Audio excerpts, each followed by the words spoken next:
goes. Like that. Yeah.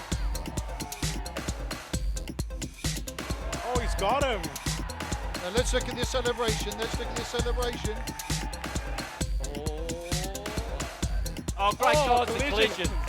Oh, hang on. Is he okay?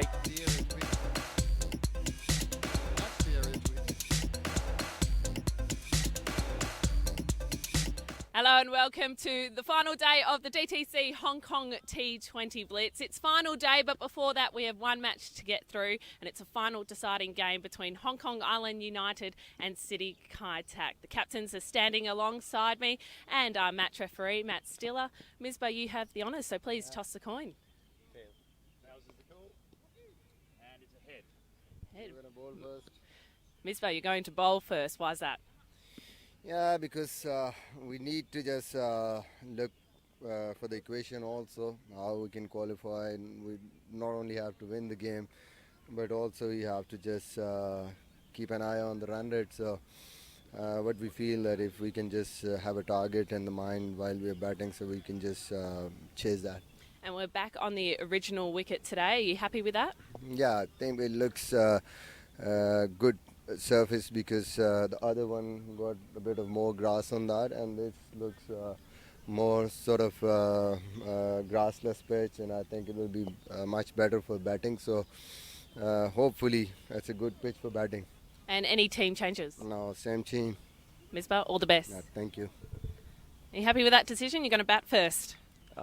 We wanted to bowl first, but it's fine. I think the wicket won't change much, so we'll try and put on a good score on the wicket and defend it. Obviously, the pressure is with United. They have to not only win, but win in a particular amount of overs. Are you feeling pretty confident right now? Yeah, we just need to stick to our plans, and hopefully we'll get through. All the best. Thank you. Well, Hong Kong Island United have won the toss and elected to field first.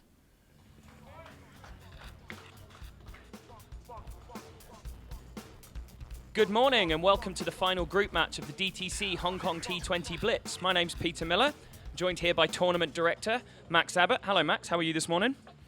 Yeah, excited.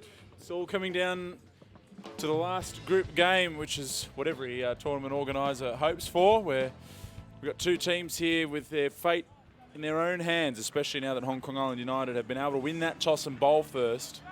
Means they'll know that they need to chase the score in what we believe is the unofficial figure of 17.5 overs to reach the final. City Kaitak therefore will know that they'll need to put a decent score on the board to try and prevent that from happening, and because of course Hong Kong Island United will be endeavouring to score the runs quickly, we could expect some fireworks in this game. Kyle Kurtzer, he's been in great touch. Hong Kong Island will need more from Samuel Badgery. He's been perhaps a little below his best so far in this tournament. Well, the most popular man in the ground this morning's been Cricket Hong Kong's analyst, who's being asked by everybody what the score is with net run rate. As we said, we believe it's about 107 balls that Hong Kong Island United will have to chase it down in. For City Kaitak, the equation's significantly more simple: win, and they're in the final.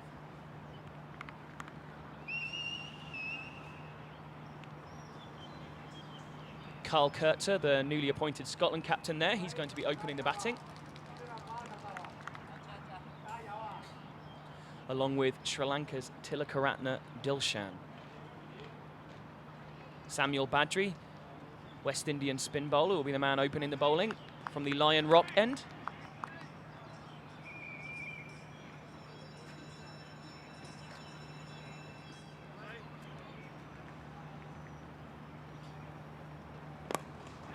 And there we are, first runs of the day, as that one is eked out into the leg side for a single. Kyle Christie, the Perth-born Hong Kong player, doing the fielding.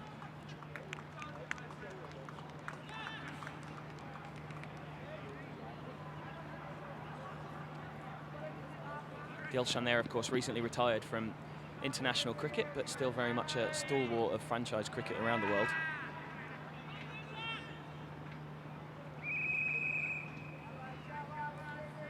World Cup, or World T20 winner, of course, with the West Indies last year. So that one is round the corner for a leg bye, I think. I'll just glance over towards the umpire. Indeed it is.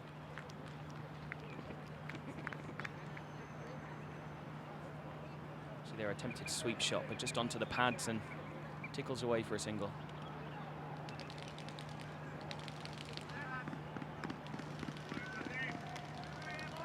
Opening the bowling as a spin bowler, Samuel Badgery's made a bit of a career for himself doing that. He's rarely bowled outside of the power play in international T20 cricket.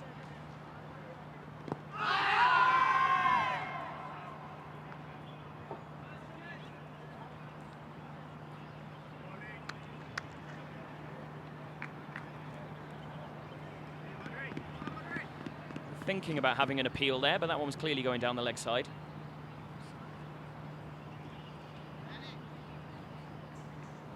Decent start here for Sam Badgery. Top spinner there. This is what Hong Kong Island United would have hoped for from Badgery, just to get them off to a tight start.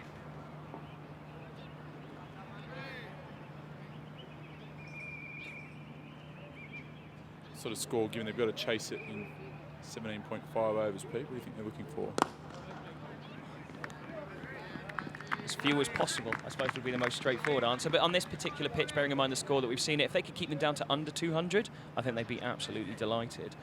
Although it hasn't been played on in 2 days now. We're back to the pitch that we used for the first 2 days of the tournament, and then we've had 2 days on the pitch slightly to its right.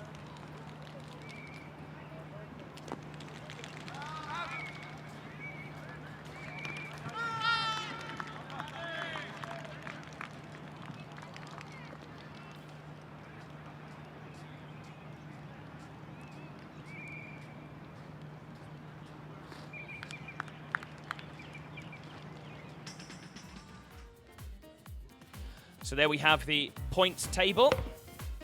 It looks as if the Kowloon Cantons, of course, are through to the final with an absolutely phenomenal run rate. But the two teams that we need to look at are the two playing here today, Hong Kong Island United and City Kaitak. Very close in terms of run rate.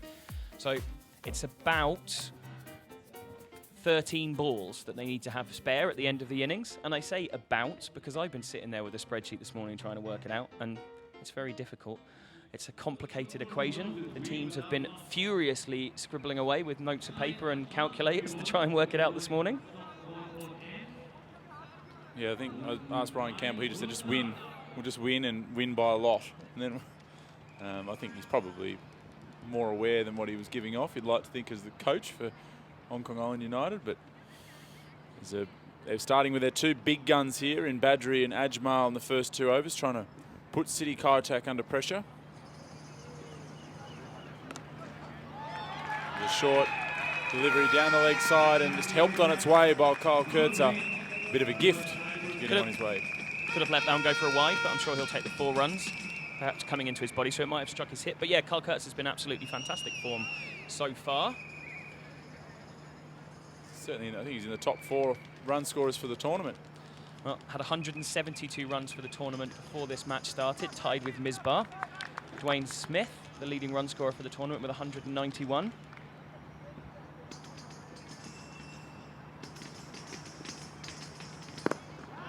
It's better from Ajmal. I guess from a City Kaitak point of view, any big overs they can score out of Badgery and Ajmal is going to really put the pressure on the other bowlers for HKI. How exciting is it from a Cricket Hong Kong point of view that the next 2 leading run scorers on that run scoring table are Anshuman Rath and Nizakat Khan, 2 local young Hong Kong internationals scoring some runs in this big tournament. Is that exciting for the future of cricket here? Well, I think for people here, they'll know the talent of those guys already. It's not all that surprising to me that those 2 are in the conversation for the leading run scorers because they know the conditions, they know the dimensions of this ground, and also very talented players in this format. So Dilshan sweeps. Does he beat the short fine leg? He does. We get 4. So outside Ajmal just erring down the leg side, and Dilshan he loves to sweep, and he got it nice and fine. Not many better players of spin bowling in the world than Tilakarani Dilshan. Of course, growing up in Sri Lanka in the spin-friendly conditions there, will have faced a lot of it. Man who, of course, has 100 in T20s, tests, and ODIs. One of only a few to have that. Oh, down the leg side. Wide signals, but of course you can be stumped off a wide.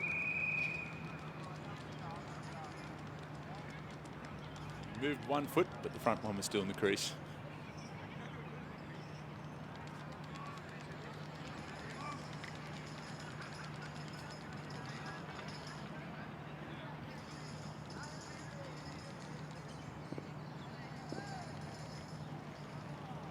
Another one down the leg side, and it's going to be signalled the wide. This is very costly from Syed Ajmal. Down the leg side, I mean, Jamie Atkinson probably would have expected to stop it, but this is a big over now. Already at least 14 runs from it.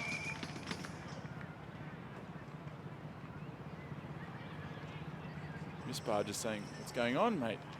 Supposed to be my trump card. I think that was just bowl better. Advice he's being given there. It's Ryan Campbell on the left of the picture there, looking on, the head coach.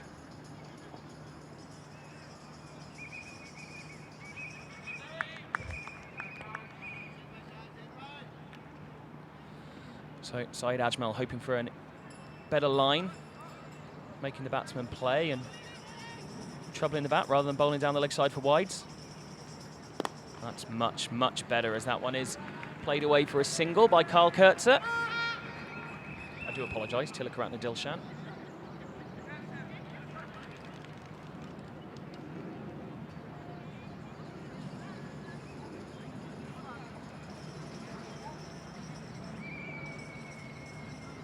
Wicket keeper there, Jamie Atkinson, of course, been a stalwart of Hong Kong cricket for a long time. As that one is driven down the ground for 6 runs, first 6 of the day. Bounces away into the hospitality area for the owners there.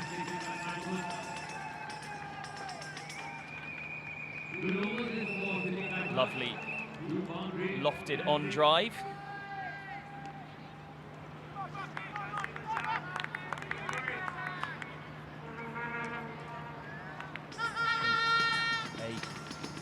Difficult start so far for Syed Ajmal.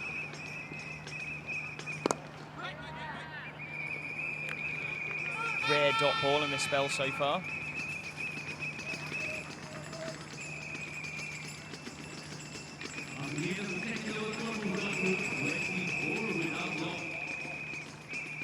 Let's have a look at the pitch for today's game. It's been an absolutely fantastic service. We've regularly seen over 200 runs scored on it. On the first day here, it was just amazing, the ball striking that was happening, and it's had a couple of good days rest. So hopefully we'll see some more of that today. That's what you want in 2020 cricket, is a flat pitch that's beneficial for the batsmen. That's what people have paid to come and see here. They want to see big hits on this final day, 5th day of the DTC Hong Kong T20 Blitz.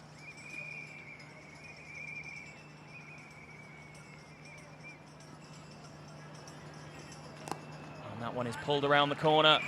It's going to get it for 4 runs. No, Carl Christie does the fielding there. Just the 2 runs, a very good diving stop from the young man. Had a nice chat with him yesterday. He's come back from an ankle injury that saw him miss the Desert T20 Classic.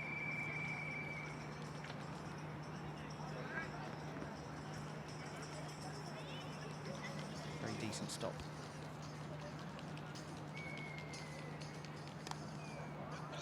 An edge, and Syed Ajmal's not having a good morning. Lets that one through his hands.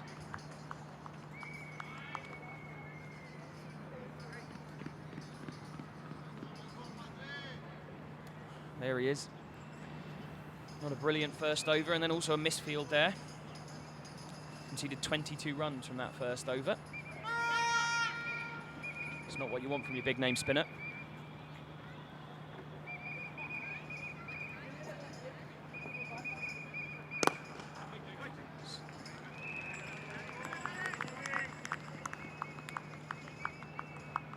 Strong drive from Carl Kurtzer, but no run. Daniel Pascoe, the man that does the fielding there. Law professor at the university here.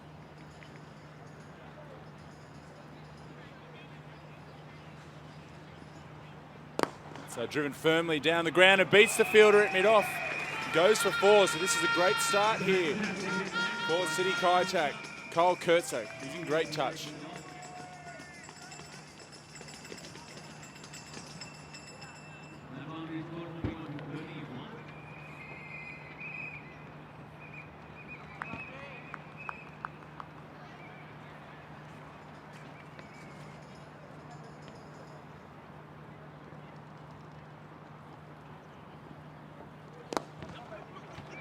Leg stump ball there that's worked away for 1, and they're coming back for 2. Yep, going to make it quite comfortably in the end.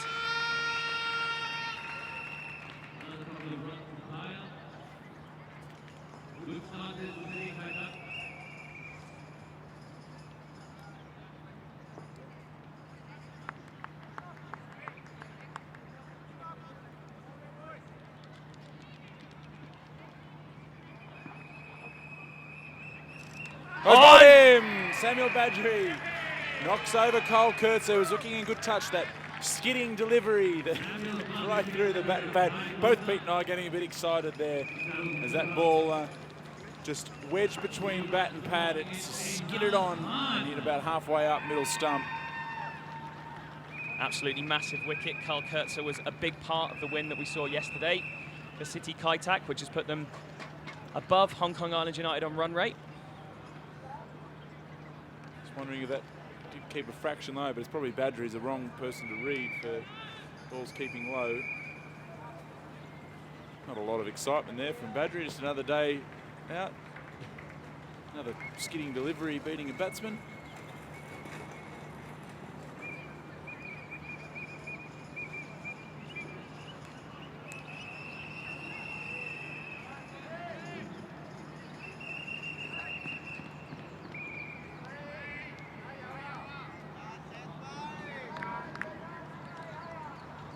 Aizaz Khan, the City Kaitak captain and Hong Kong international that will be coming out to replace him. I've been impressed with Aizaz in this tournament so far.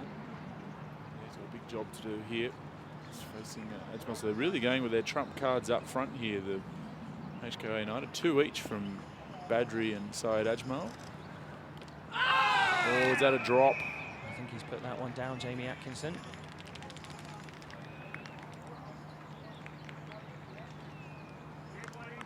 No reaction from Atkinson, but the way that Ajmal responded after that ball went down suggested there was a nick.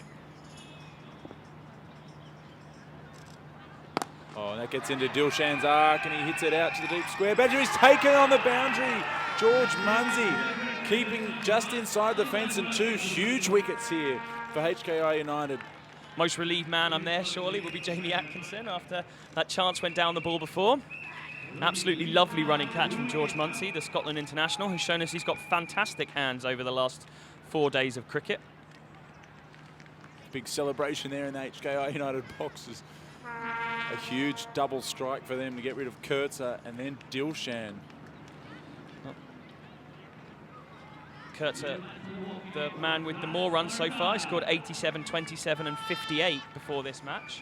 So it's huge for them to have both of the experienced international openers gone.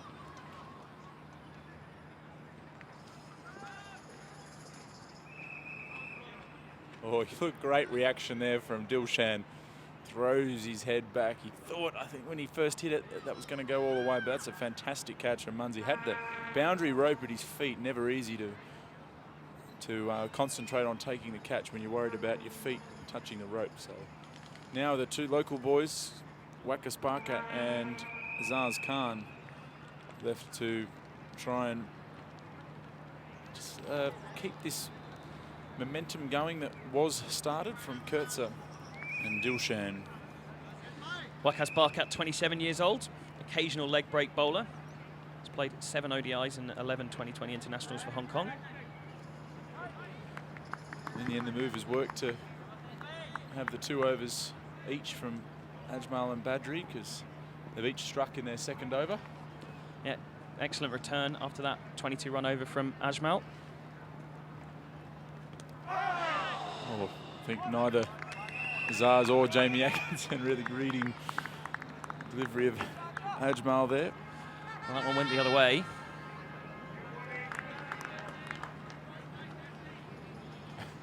Atkinson there. Doesn't look like he saw a lot of that. It must be tough with Ajmal coming around the wicket. There's a chance here if he hits. No. I'm disappointed to concede that single.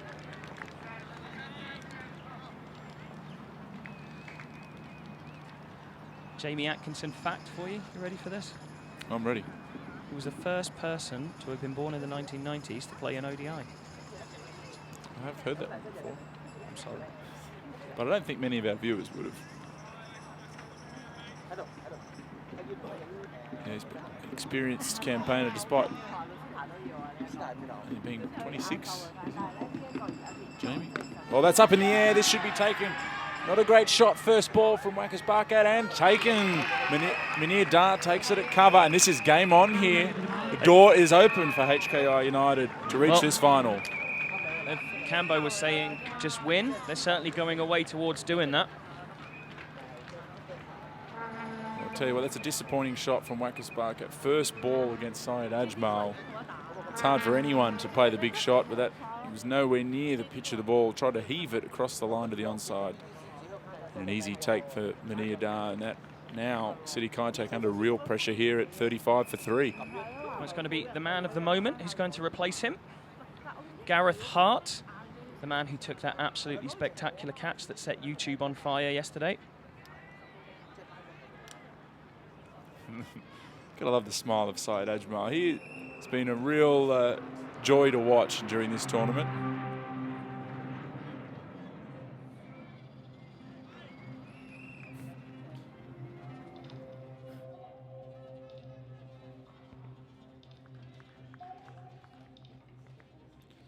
Gareth Hart. Of course, some still images that have appeared on Twitter may have questioned the veracity of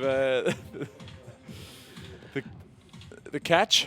I think I was speaking with the umpires and they were saying how, there isn't the facilities here with as much, we're trying to give you as much coverage possible to have a third umpire for this particular tournament. So they had to make a judgment and they thought it was out and Darren Sammy was happy to go. So the rule, does he have to step inside the field play first? I know in the end his foot was still touching the ground outside the rope, but if he'd got, have they changed that rule? Where if you get airborne, there's been talk about it. So the first contact with the ball needs to be, his first contact with the ball needs to be after he's touched the ground within the field of play. So that wasn't actually that close, really, to being the case for that catch. He clearly leapt from outside the playing. His first boundary. contact was within, so he was okay. Okay. Yeah, and then he can jump back in to take it. The issue with that particular catch was, as we've seen with those replays and still images, is that they think his foot was on the ground while he was in contact with the ball. But I also spoke to Gareth Hart about it, and he just said, I have no idea what happened. I'll let the umpires make a decision. Yeah. It was a fantastic piece of athleticism for him. So if he'd got airborne after leaping from outside the field of play, because his first contact was inside, it would have been okay? Yeah, so his last contact before he touched the ball was within the field of play, so therefore it would have been a legitimate catch. Fair enough. Good explanation, Peter.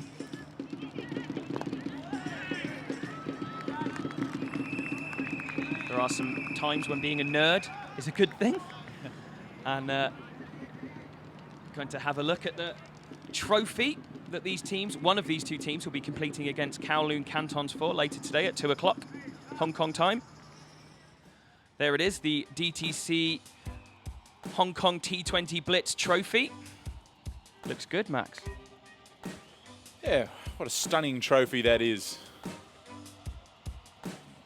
Looking forward to finding out who will be presented with that trophy later today. Oh, that's a good effect. Ah, very nice. It's very film noir. It wasn't that dark.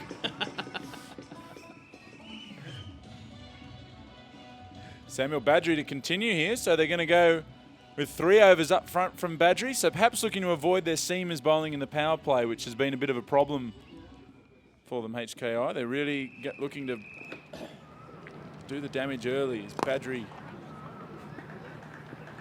Sexy dip there from Samuel Badgery. I love it when a spin bowler gets the ball to dip on a batsman.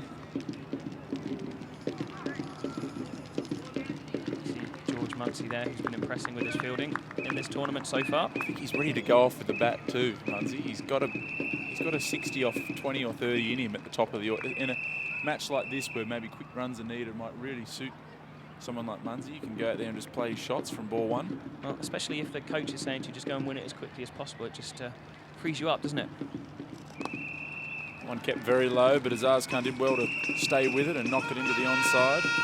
Misbah ul Haq going to play a key part in the run chase, one would assume. The reaction of the fans here to Misbah ul Haq has been absolutely amazing as he's walked around the ground to get from one section of the ground to the other. There's been dozens and dozens of people trying to get a selfie and an autograph. It's kept low as well. This is good bowling here from Badri. This is what we've come to expect. He's even got the man in close. Well, two close catches, a slip and a forward short leg. You don't see that all that often in 2020. That's edged, and that could run away to the boundary. It was a quicker delivery from Badri. Had pace on it. A real bonus boundary there for City Kaitak.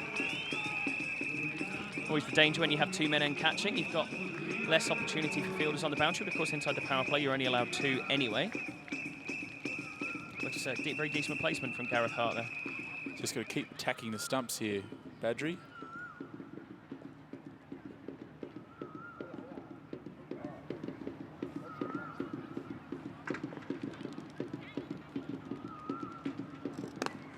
That's the line for him there. Very hard to get away from that position.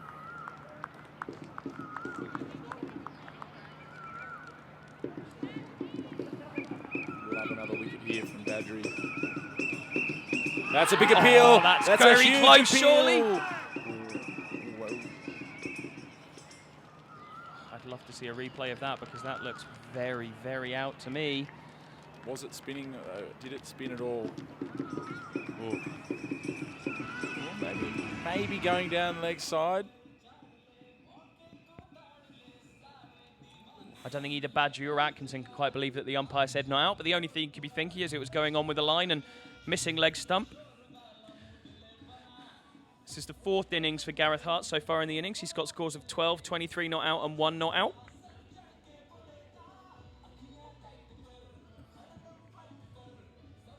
That was a very close shout. Hassan Khan, so all spin in the power play for Hong Kong Island United. Perhaps hoping that this wicket, the third day of use for the tournament, has got a little extra purchase.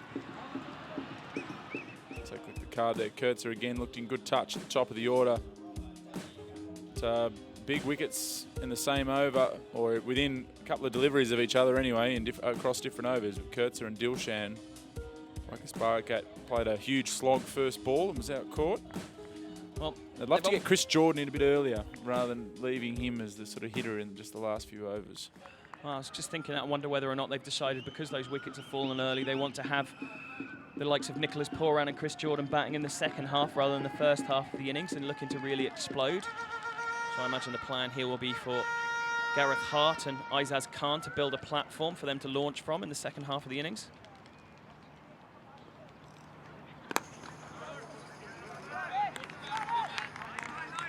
Interesting, I guess, that we didn't have Pooran go out there in your top five.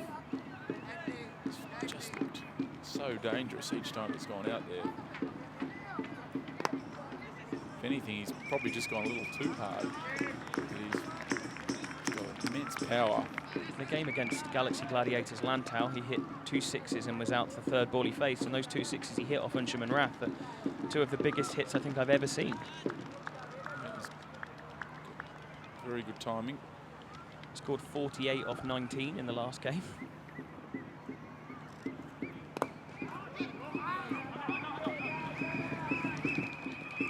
That included 30 runs off just the 1 over. I believe the bowler in that instance was Imran Arif, who was bowling a line that was just right in the slot for Pooran to hit down the ground. We lost 4 balls in that over.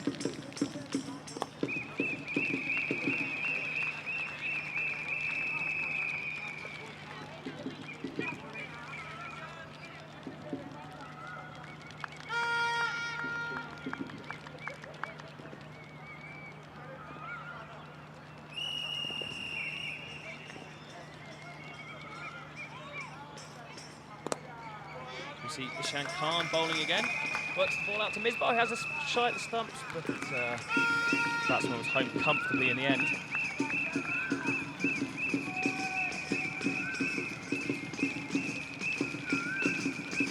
Important here on the back of those wickets for Hong Kong Island United. They just try and build some pressure now, get the run rate down. After initially City Kaitak going at 10s. Dot ball there for Ishan Khan. Ishan Khan, 32 years old. Played in the recent World Cricket League Championship matches against the Netherlands, where he picked up 5 wickets across the 2 matches. Wasn't much joy for bowlers in those games on this ground. He's been a huge addition for Hong Kong. He's one of the only 1 or 2 sort of qualifier players, if you like, who moved to Hong Kong and just qualified after living here for 4 years in the middle of last year. And so whilst he made his international debut last year at 31 or 32, he's been a huge addition both with his bowling and his batting. So with him and Nadeem Ahmed as a spin combination has been very effective for Hong Kong. It's going to be Tanveer. He's coming on to bowl. Tanveer Afzal, opening bowler for the Pakistan Association of Hong Kong team here.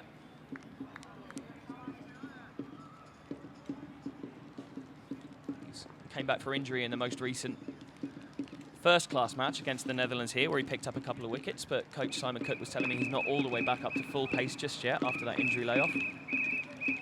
Really at his most dangerous when there's a bit of help there. He can nip the ball both ways when there's something there for the seamers, but hasn't been much on offer this tournament. It's well bowled though. That's the sort of area he needs to operate, Tanveer Afzal. These are big overs that Hong Kong Island United need one of their seamers to bowl a good spell. Take the pressure off the spinners and allow the spinners to take wickets rather than just play a holding role.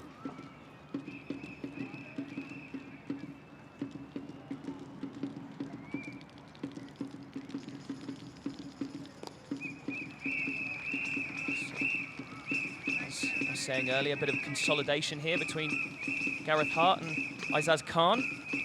There's still the big hitting Chris Jordan and Nicholas Poran to come for the City Kaitak team. Saw an excellent 70 from Chris Jordan in his first game.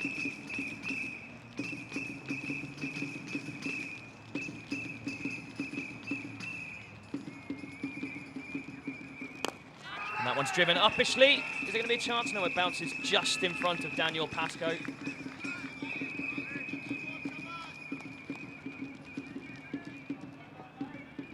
We see there uppish driven drive. Daniel Pascoe doing the fielder there, as I said, a law professor here in Hong Kong. Played for Oxford University in their first-class team between 2009 and 2012.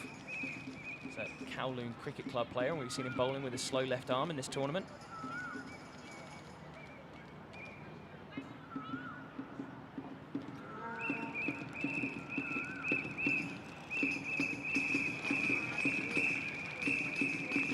Ball's been following Saeed Ajmal around today, hasn't it?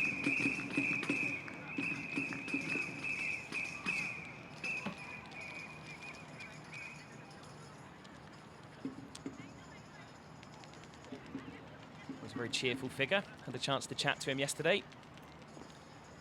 Talking about his Pakistan ambitions, saying he thought he was done. He'd love to play, but he doesn't think he's going to get picked. That's up in the air. He's not got all of it, but it's into the gap. And looks like they snuck back for 2 there as well. Gareth Hart suggesting perhaps a little bit of variable bounce there with that hand signal there. Didn't look too unusual, but No.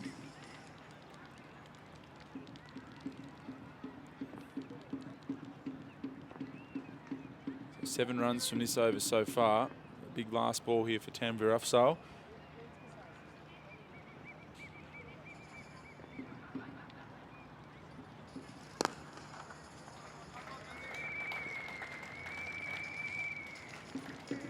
Eight runs from an over. Take that, I'd say, Hong Kong Island United. bad from Tanvir Afsal. They're going to just need now Hassan Khan to back that up. See the DTC mobile shop. We put an extra 50 tickets on sale this morning with no promotion, and they went in an hour. That's fantastic news. Just thought there was a little extra room in there from yesterday, so put a few more on sale. See Nazakat Khan there is only able to watch today, unfortunately. So the Jaguars were knocked out, the City Kaitak group. They'll be hoping they're here all day watching their team in 2 matches. Well, potentially. No. Actually, I think that scenario to happen for the Jaguars to make it's about the equivalent of a flying saucer coming down and landing on the pitch. So I'm going to let that one go. Well, I'll tell you what, Calvin Cantons will be hot favourites if the Jaguars somehow snuck through, because I think most of their players checked out last night. Not literally from the hotel, but I think mentally, and perhaps wouldn't necessarily be in the best physical condition today to get out there and play a final. I was a good boy last night, Max. So you're ready for a final, I'm if ready required. for the final. Dan Pascoe. Had a chat to Dan last night. He's absolutely loving being part of this tournament. It's up in the air, but it's into a beautiful gap there from Gareth Hart. Looks in good form. Yeah, very organised batsman. Very traditional technique. Just a little bit wide, a little bit over pitch there from Dan Pascoe. From what we've seen so far, it looks most effective if you can just hit back of the length.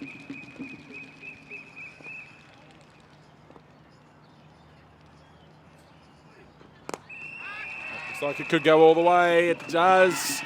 Clears Munsey at long off. 6 for Gareth Hart. Big pressure now on Dan Pascoe. Yeah, great batting from Gareth Hart.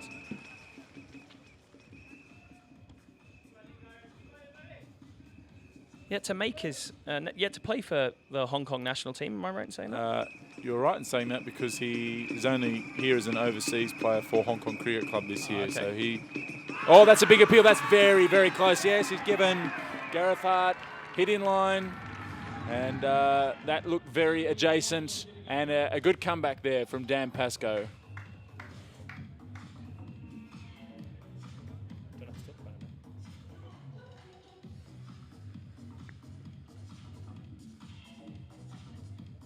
Yeah, they needed that wicket. HKI United, City Kaitak were just rebuilding. Gareth Hart was looking in good form. A good stride in, but I think that... Hitting middle to middle.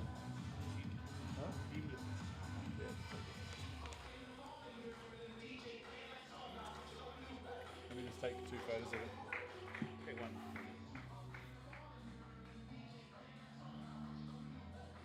It's Nicholas Poran who'll be joining us in the middle. Big hitting West Indian batsman. And signed by the Mumbai Indians. Robin Singh, the coach there. And also the coach here. A bit of a tie up there. It's happening more and more in cricket now that coaches are getting to know players and want to take them with them wherever they go. Also, one of the more interesting things, the tie up between these franchise tournaments that are now having the same owners across 2 different competitions. We see it here with Hong Kong Island United, which are the sister team of Islamabad United from the Pakistan Super League. Over in the CPL, there's the Knight Riders of Kolkata and the Knight Riders of Trimbago, as we see a replay there of that ball, which I think was smashing into middle and leg stump. Not a huge amount of doubt in that one.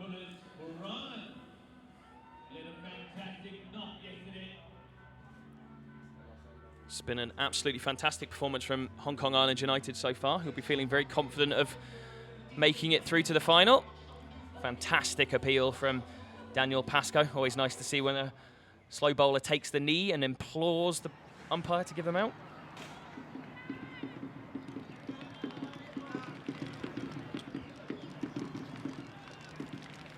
Hong Kong Island United just beginning, so we get 1 or 2 more here. We're right in the box seat in this game. 4 wickets down. Pooran goes for the big one straight away. Has he got enough on it? Oh, of course he does. Out of here it goes. First ball. The guy only deals in 6s. Has 0 interest in singles. He's just decided that, well, I'm just going to go for it.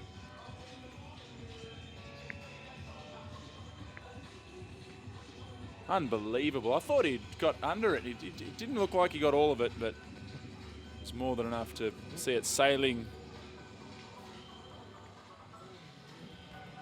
Yeah, absolutely fantastic there from Nicholas Pooran.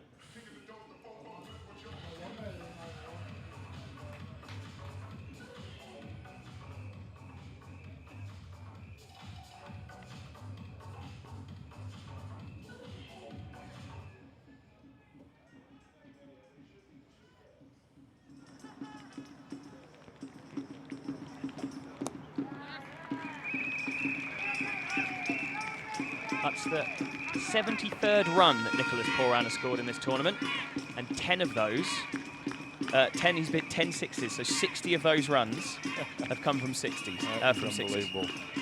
Well, it shows that he's a key wicket. If he's in there 10, 15 balls, could make 50. 48 from 19 balls yesterday. Was an expensive over from Dan Pascoe, but at least he got a wicket. That went for a couple of sixes and a 4. So 17 runs off it. So not a bad one, I guess, for City Kaitak, despite the loss of the wicket. Lion Rocks remained somewhat shielded by mist and fog for the 5 days here, but just a reminder of the points table, the all-important points table. Hong Kong Island United will need to chase whatever City Kaitak get in 17.5 overs if they are to reach the final and play the Kowloon Cantons, who have their feet up this morning and will be arriving at the ground in about an hour's time, ready to play the final of the DTC Hong Kong T20 Blitz. The crowd already building up nicely here on finals day. Still only 10:30 a.m. here.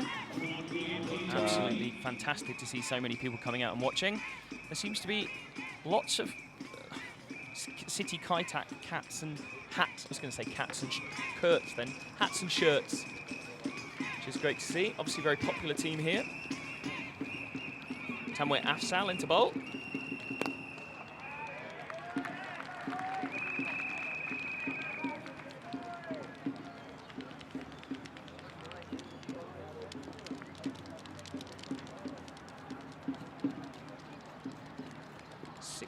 For 4 here at the start of the 9th over.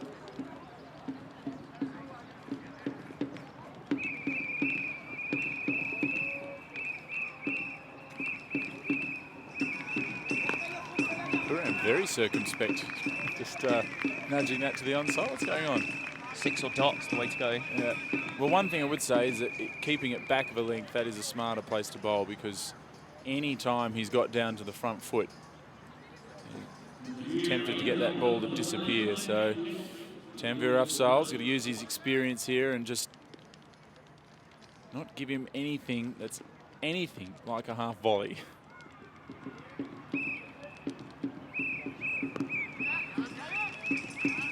Saeed Ajmal there does the fielding, but they get through for a single. It's ruining that stat that I came up with these singles. Yeah. Still a pretty decent percentage though. He's got won't be long before he hits another 6, I'm sure, if he's out there. But also good to see from City Kaitak's point of view that he's giving himself a few deliveries. I mean, I know he hit the first one for 6, but not trying to hit every ball out of the park, being selective. 81% of Nicholas Pooran's runs in this tournament thus far have come from 6s. I reckon that might go up this innings. I hope so, because I don't think there's many people in the world that hit the ball as cleanly.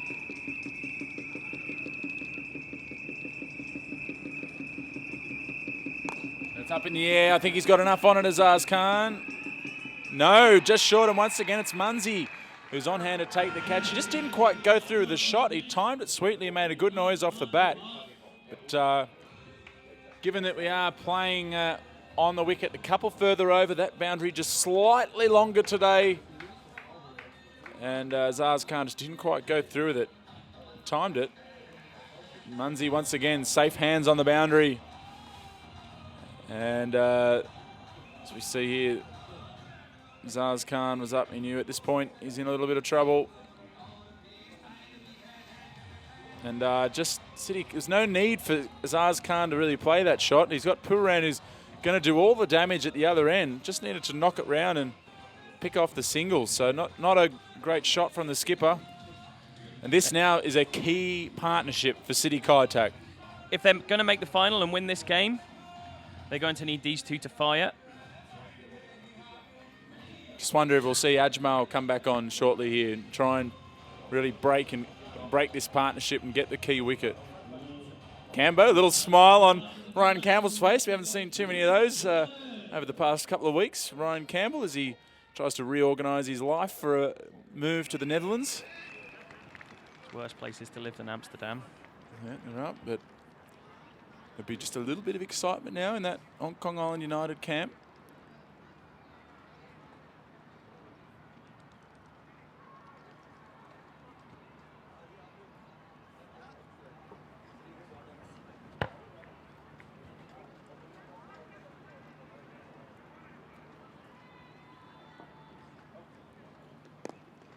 This one's punched out into the offside.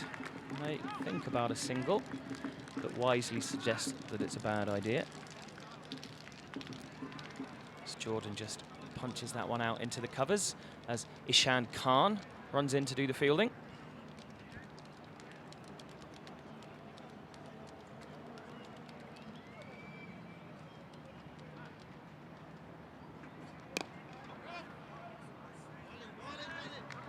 Another dot ball. This has been a fantastic over so far from Tanvir Afzal.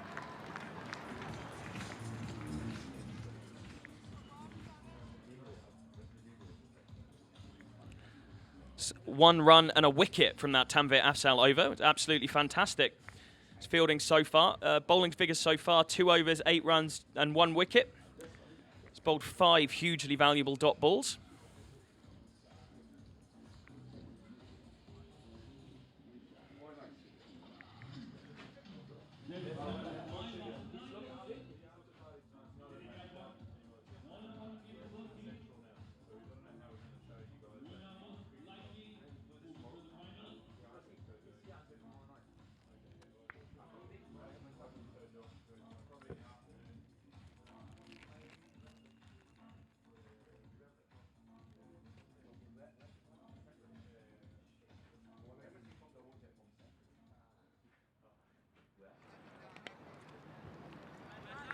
The spin of Ashan Khan to be bowling to Nicholas Pooran, the 6-hitting West Indian. That one is chopped away towards Daniel Pascoe at backward point for no run.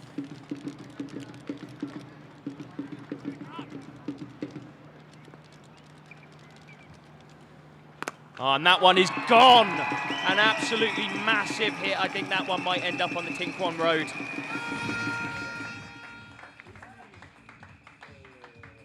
I'm told what I've been saying to my taxi driver in the morning is Tin Kwon Do, and there's going to be someone out there that's going to be gaining a cricket ball unless it gets tossed back to us. It's gone over the top of the grandstand there. Yet another 6 for Nicholas Pooran. And there's another one. Is he going to get caught? Oh, great effort from Muncie. I thought that one was gone for all money. Great dive from Muncie, but he had no chance there. Pooran is getting that percentage back up. Another 2 in this over. So dangerous, Nicholas Pooran. They've got to get rid of him. Hong Kong Island United. He got right underneath that one. Jamie Atkinson's gone, that's going for 6. Oh, wait, is it? Great reaction there. Now he's really, looks like he's just going to launch here, Pooran. Gets a single to bring Chris Jordan back down on strike. You've got to break this partnership, Hong Kong Island United. This is the key phase of the game. Get through these two. Just looking across here, he's got the pads on. It's like Ryan Buckley, about a bit. But not nearly the hitting power that's in there right now. So if they can get rid of one, or ideally both of these two, they can keep them under 150.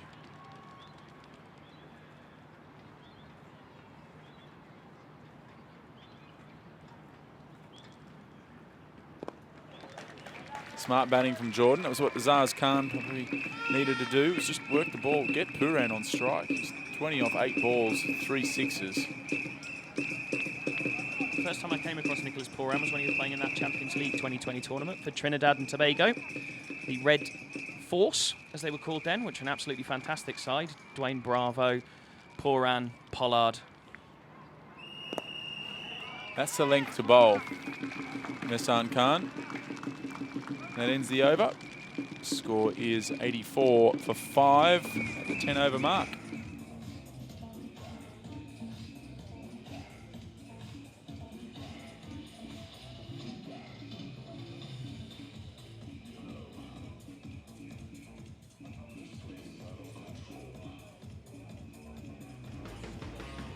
So we have the scorecard there.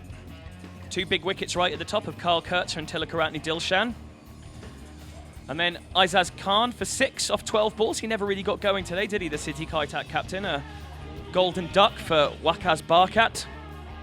And then Gareth Hart, 22 from 14. But the real danger man now is going to be Nicholas Pooran, who's got 21 off 10, 18 of those runs coming from sixes.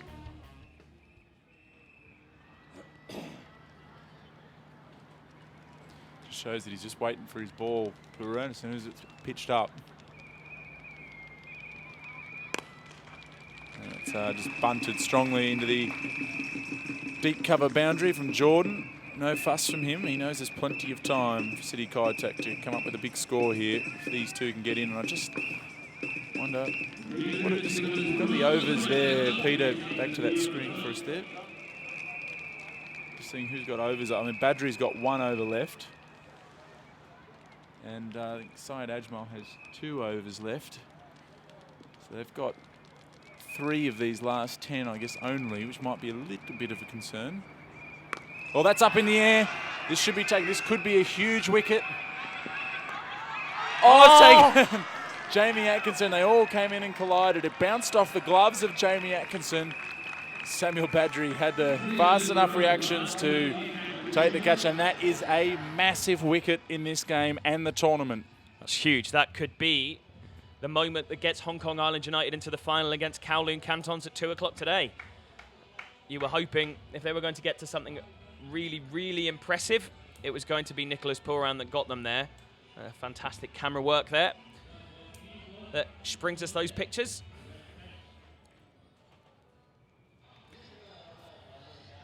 Yeah, just... It's great. That is a great shot. Fantastic work from the cameraman there. The ball bouncing off the gloves of Jamie Atkinson and into the hands of Samuel Badri. Look at the reaction of Tanvir Afzal. He's happy at this point. Now he's getting worried once he sees 3 fielders converging. Jamie Atkinson. We've got to have to show that one to Jamie Atkinson a little later on. Fantastic moment there in the match. I've just seen Matt Stiller, the match referees, come in to have a look at the replay screen on our monitor here. Wants to see what happened there as well. It's Riyad Emrit, another West Indian that's come into the batting crease now.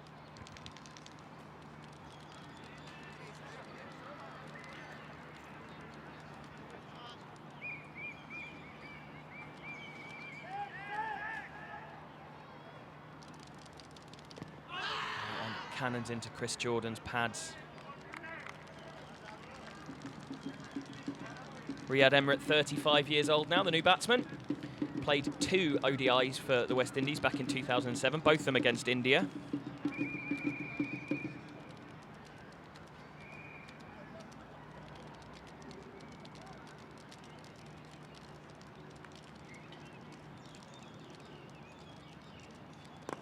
That's a full ball that's chopped out into the leg side. Munir Dar, the 42-year-old Hong Kong international, does the fielding.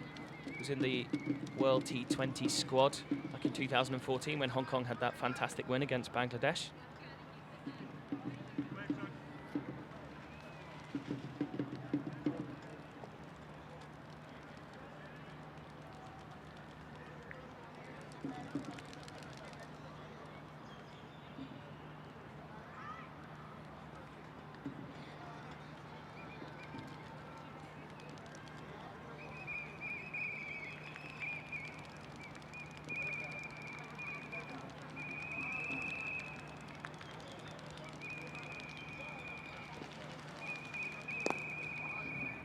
Excellent back of the length ball from Tanvir there that Riyad Emirates defends out onto the offside.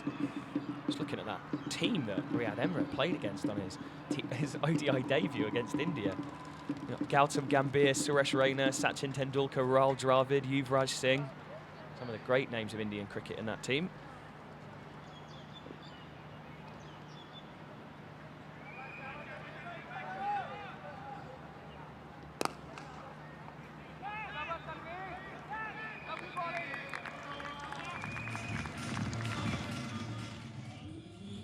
So, give you an idea of those last 2 overs from Tanvir Afzal.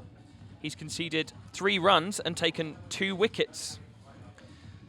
He's now bowled 3 overs, 2 for 10, which is an absolutely fantastic effort from the Hong Kong man.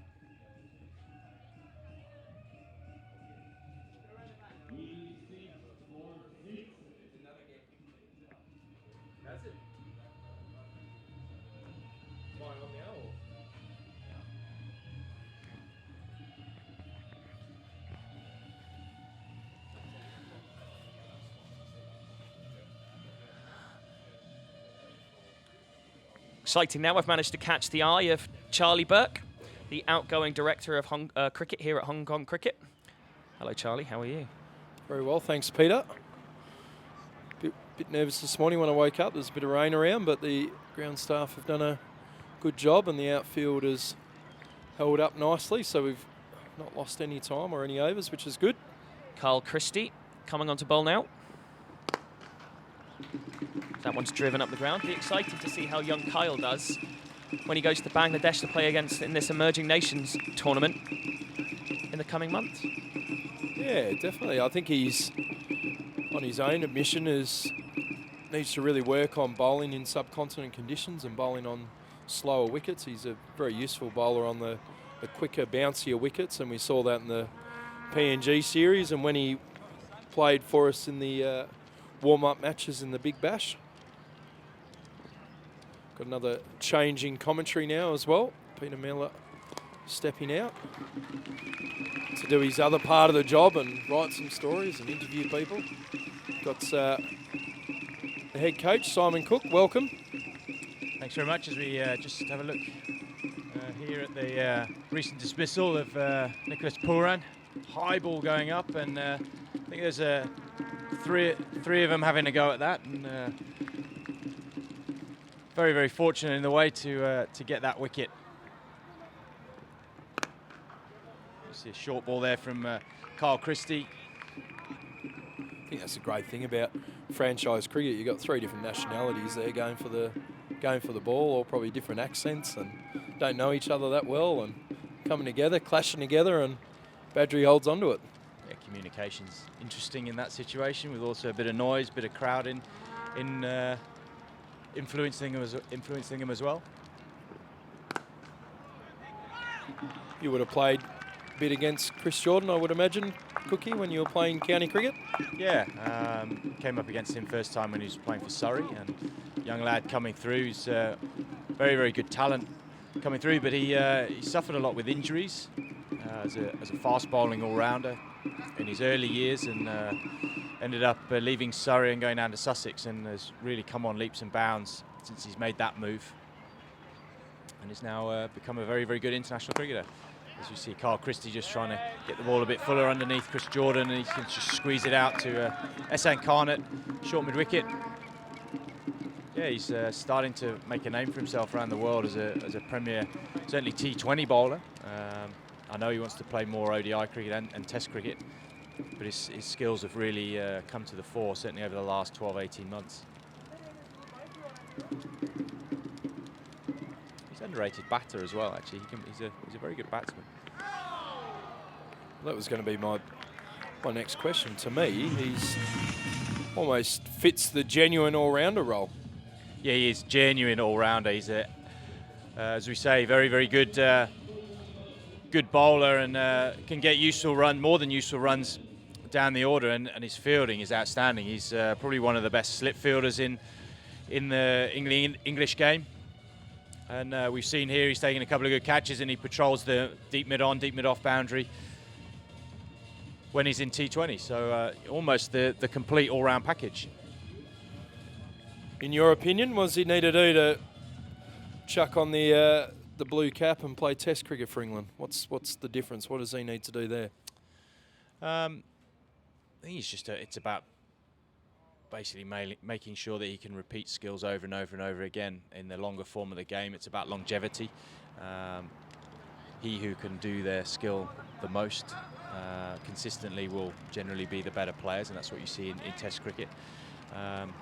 T20 cricket, like we say, we've seen he's got good skills in going around and bowling different balls at different points in the game, but can he run in and hit line and length more and more consistently at a good pace? And that's probably his biggest challenge going forward, to getting into the Test side. There's still quite a few bowlers probably ahead of him at the moment. Chris Wokes, for example, is probably his biggest stumbling block.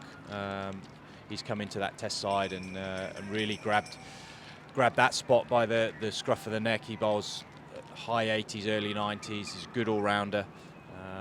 But then Chris Jordan's ahead of him in the one-day game. So we see Tamir Afzal back into the attack.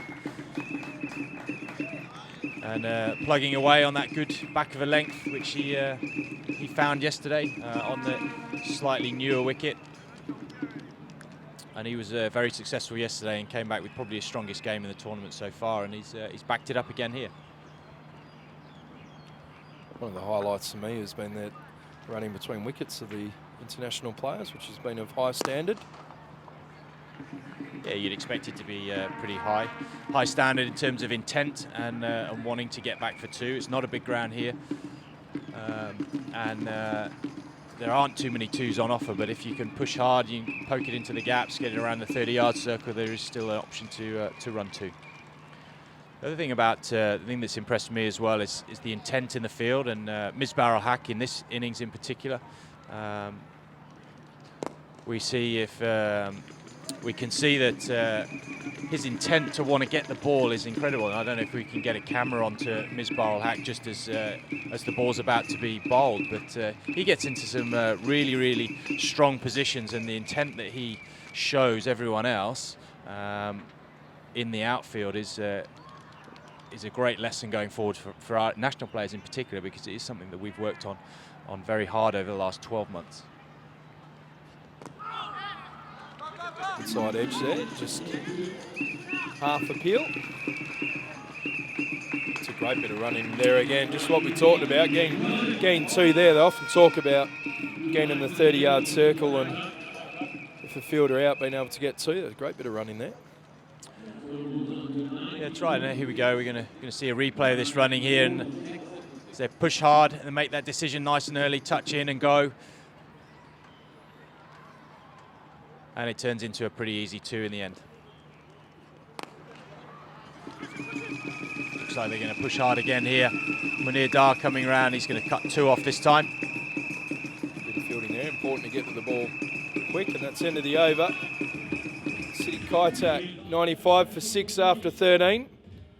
Decent start here, decent platform. The wickets in hand are going to be the issue here for them. But I was fortunate enough last night, Cookie, to go to dinner with the Hong Kong Island United guys last night, and one thing that really stood out to me was to see the national squad players, Ehsan Khan, Tanvir Afzal, Jamie Atkinson, these guys just listening so intently to Misbah and Sage Ajmal, who were clearly giving a lot of advice and a lot of leadership, and it was really good to see last night. And Ehsan Khan said to me on the bus on the way back to TST, back to their hotel, that how much he had learned just from that couple of hours. Just say, it's so important, isn't it? You've got the on-field stuff that you can learn, but also off-field, just the great conversations and advice that they get given from the international players, which is only going to help the development of our national squad. As you see, Ehsan Khan coming into the attack and getting the ball nice and full, and Emirates just poking the ball down to the Down to long on. There's a bit of a calm here before I think they're going to try and launch again. Probably going into the last 3 overs of this game. But yeah, you're right. It's you can't buy this really. I mean, it's you go around the world and go to various auctions, and you see auction prizes of a dinner out with an international player,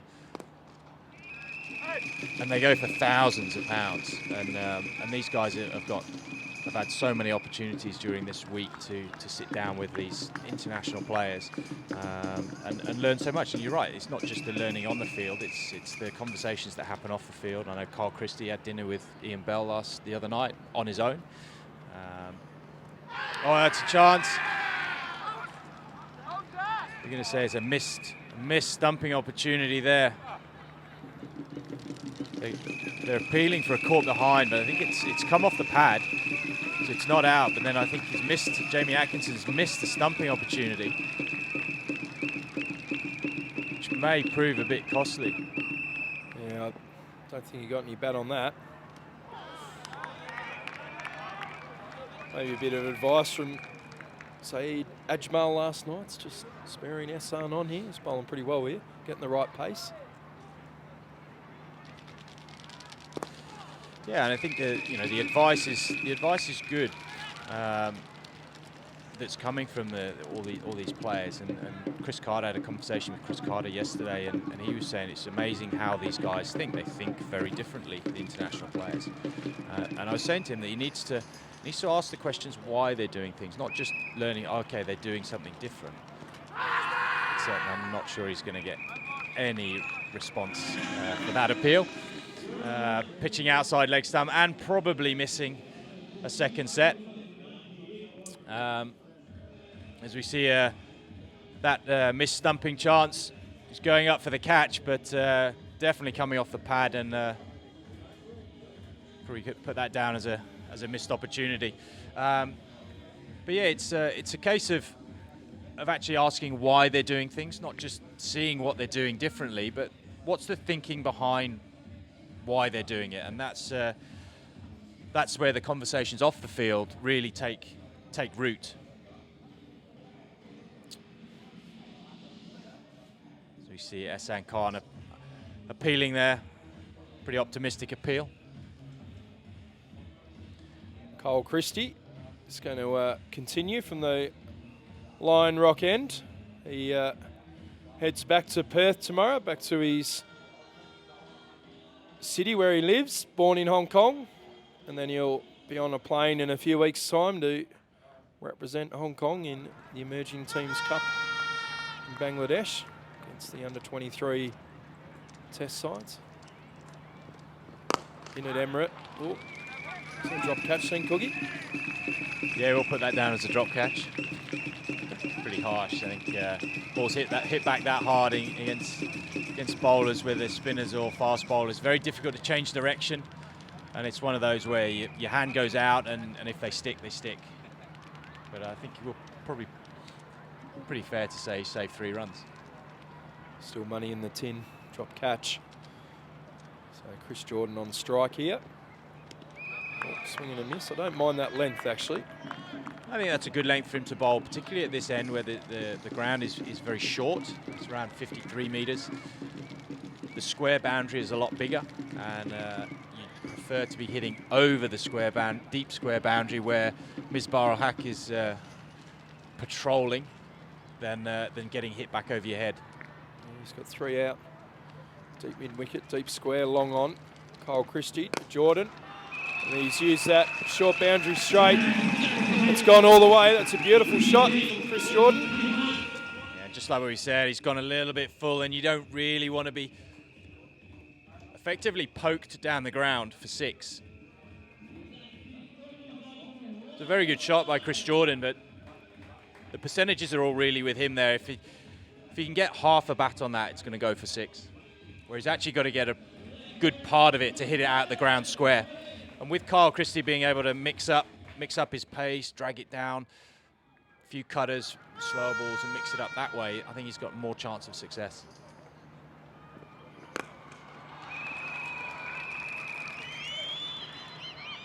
Oh, that's a great effort there from Munsey, we've seen a few efforts like that in this tournament over the last few days. Held up in the air for a while, but Jordan manages to clear the rope as we have a quick look at the replay here. Munsey just awareness of where the rope is.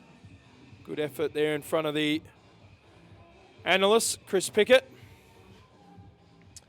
Yeah, and again, it's just got a little bit full and just allow Chris Jordan to get too much on it.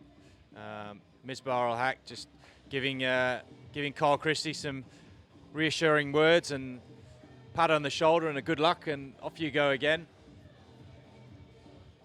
But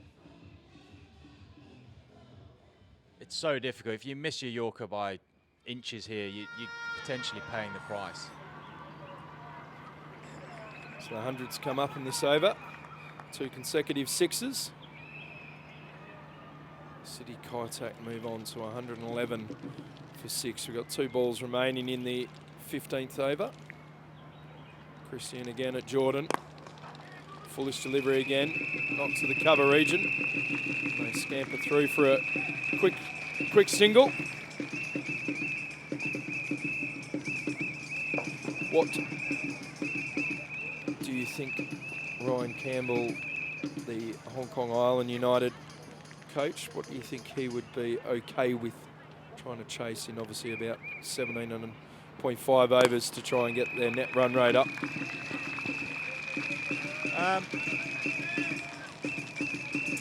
Yeah, I think they don't want to chase more than about 160, I don't think.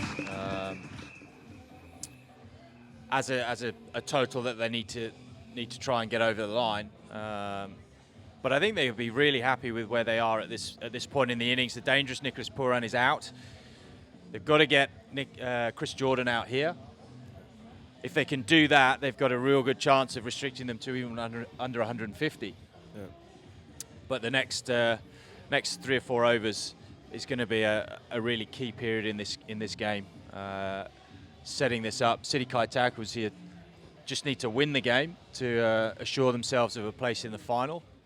But they've showed a little bit of nerves in this inning so far, and yeah, I think probably at this stage of the game you'd be quite happy as the Hong Kong United coach. Yeah, just saw him on camera there. He was often the coach will have something in their hands, stop the nerves. Had a cricket ball in his hand there. So Badri's on from the Victoria Harbour end. Just gets a bit of turn. He's a very useful T20 cricketer. Saw him open the bowling from the Lion Rock end at the start of this match. He'll be obviously a big key to keeping City Kaitak to a score that Hong Kong Island United feel that they could chase down. Badri again in at Jordan. Won't mind these singles at the moment, Hong Kong Island United. Yeah, and this is Badri's last over. So again, the thinking starts to turn towards which bowlers you're going to target now at the end. City Kaitak will be thinking about who they've got to negotiate. Syed Ajmal, who's been the most successful bowler so far in this tournament. Oh, that's close, that's close. It's a good decision there. It's trapped him on the crease. Badri, useful wicket that one, as Emirates is on his way. Yeah, that's a very, very useful dismissal there. And Ryan Buckley is now going to be making his way to the crease for, I believe, the first time in this tournament, with quite a bit of work to do. He's got quite a calm head on his shoulders, and I think he'll probably be just trying to give the strike to Chris Jordan and see what he can do. But I was saying, going back to what I was saying earlier about targeting certain bowlers, and they've got 2 overs to negotiate with Syed Ajmal, who's consistently proved in this tournament he's the best bowler. Most difficult bowler to score off. His economy rates, I would guess, and I don't know this, but I would guess they're probably one of the lowest around. And that's going to come into the thinking of what target score they can get to. Just as you said then, Cookie, with Ryan Buckley coming to the crease, it's one of those games where there's a lot of pressure for batters that may not have batted yet in this tournament. It's crucial to make sure that they don't fall away here, City Kaitak. The difference between them getting that 160, 170 that we've talked about versus maybe being bowled out for 140. Got to be smart here, so Buckley's going to have to support Jordan here to allow Jordan to be able to go pretty big. I'm assuming Jordan's probably going to knock it around a bit for a couple of overs now with another loss of a wicket. So Buckley starts with a dot ball. So Jordan is 21 off 20 deliveries. Those 2 sixes started moving him on his way. It's interesting how Ryan Buckley's setting up here. Samuel Badri's not a big spinner of the ball. He more relies on that ball coming in towards leg stump. And Ryan Buckley started with a guard standing outside leg stump, try and access the offside a little bit more, which potentially can be a little bit tricky if he bowls googlies or runs the ball into leg stump, because he ends up hitting against the line of the ball. See a googly there, just getting his length slightly wrong. Bowling a little bit short and allowing Ryan Buckley to get off the mark. It's very useful over that. Picks up the wicket. Only 3 off it. Badri completes his spell. Yeah, solid spell again from you. That's what you're looking for from your overseas players. As we look at the scorecard, running down, Kyle Coetzer got them off to a really good start, 19 off 13. And then a spate of wickets ended up stalling their City Kaitak innings, and then Gareth Hart, Nicholas Pooran tried to get the innings going again. Nicholas Pooran with 3 huge sixes, and leaves us where we are now at 116 off 16 overs, so 4 overs to go. And the dangerous Chris Jordan still in at the crease at the moment, 21 off 20.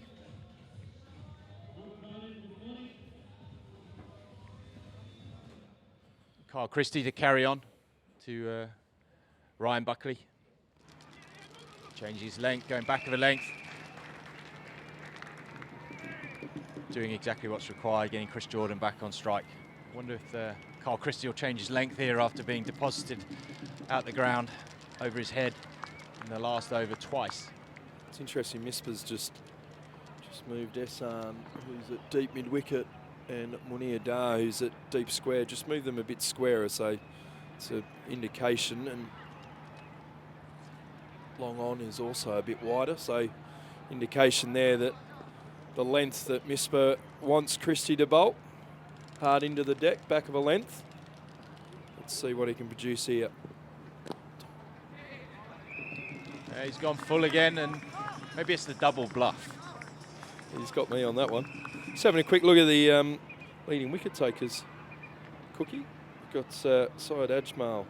He's obviously playing in this game. He's taken 8 wickets, economy of 6.85. I think that's outstanding on this ground, on these wickets. And you've got Yasser Arafat, 7 wickets, economy rate of 8.18, which is still pretty good on this surface.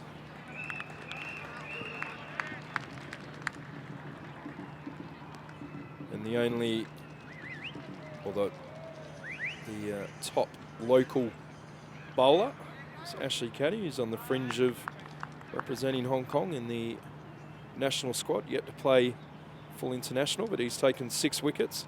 His economy rate's probably a bit higher than he would like, just over 12. Whoa, that's a high full ball, and everyone's looking towards the umpires to see if it was a no ball, and they're just going to signal 4 leg byes. It's very, very close to being over hip height, which would have resulted in a free hit, but Kyle Christie's could say he's got away with that. Well, he's definitely got away with that one, in my opinion. So Kyle Christie in it. Chris Jordan goes out length, and it's just gone over the rope. And that's the maximum. Chris Jordan looking dangerous in these last few overs. Yeah, and these are all vital runs for City Kaitak, who are looking possibly a little bit below par. They're a team that have consistently scored high totals, and these are vital runs here, and coming at a good rate as well. So Kyle Christie, 2 wickets in this tournament. Economy of 10.14. Yeah, Kyle Christie, he's getting a bit, it looks like he's very nervous in his action. He's getting very short and very tight, and it's not allowing him to execute what he needs to execute with, which is either these full Yorkers, which is what Misbah is trying to get him to bowl, or he's really banging the ball into the pitch.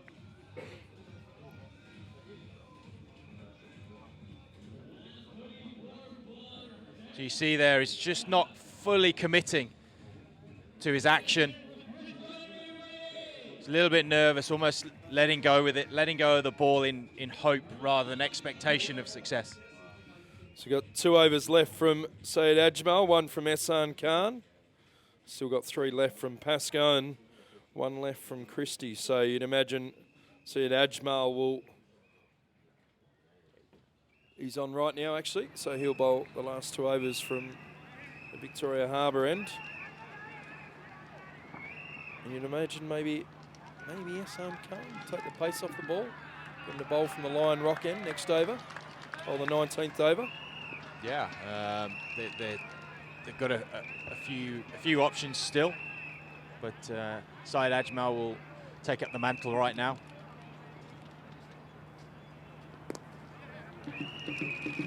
Again, it's Ryan Buckley plays the sensible cricket, just gets Chris Jordan back on strike, and yeah, this Syed Ajmal will bowl the last 2 at this end, and I think with Samuel Badri having bowled out, I think they're going to have to look at Ehsan Khan or Tamir Afzal. I don't think they'll go back to Kyle Christie. Yeah, I'm going to say it's going to be Ehsan Khan from the Lion Rock end. See if Misbah is on the same page as me.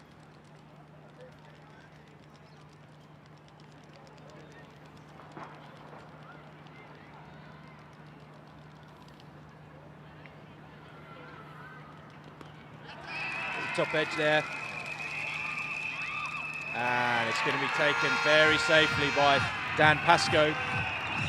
Down on the deep backward square boundary, and that is a huge wicket at this point in the game. Yeah, that's a massive wicket. That's really going to help the the Hong Kong Island United cause here. Syed Ajmal now 9 wickets. No, that's his 10th wicket, I think, of the tournament. Good catch there from Dan Pascoe. He's taken a couple in this tournament, right in front of the Peroni tent. You know the reason why I think Syed Ajmal has been the most successful bowler in this tournament? It's because he doesn't let the batsman get near the ball.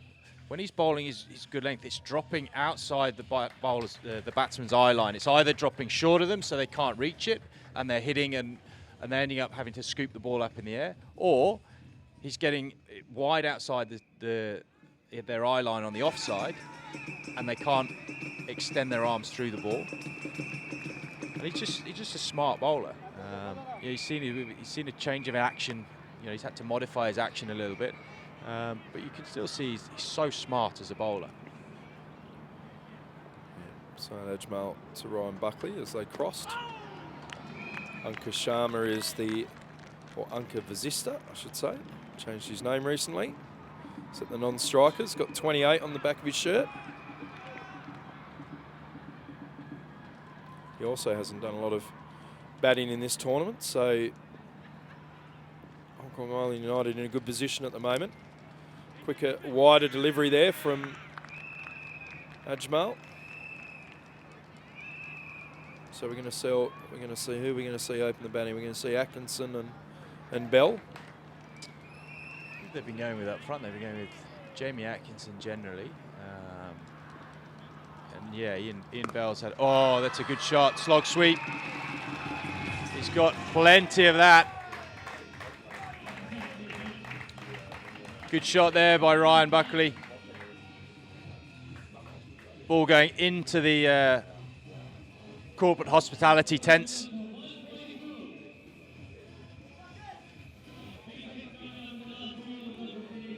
That'll make him feel a little bit better.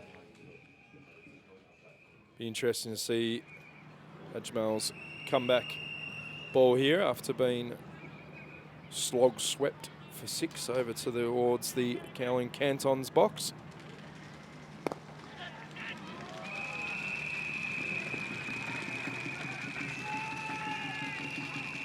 One of your favourite pieces of cricket there, hitting a 6 and then getting a 1 next ball. Yeah, big fan of that. I get teased a fair bit about it, but it's one of the great parts of the game. You see a boundary plus a scoring shot. Keep cricket simple. And here we see the standings table, and the Cowling Cantons have secured their place in the final. They did that yesterday, and we can see what an important game this is between City Kaitak and Hong Kong Island United, with City Kaitak only needing to win this game, not having to worry about run rates or anything else. Really, the pressure's all on Hong Kong Island United, but City Kaitak right under the gun at this point in the game. Yeah, we were talking about before, weren't we, Cookie? It's putting our coaching hats on. Is that as a coach, you've got to keep it very simple, and the message would be from Usman Manj, the City Kaitak coach, to boys, let's just worry about getting over the line, winning this game. Don't worry about net run rates.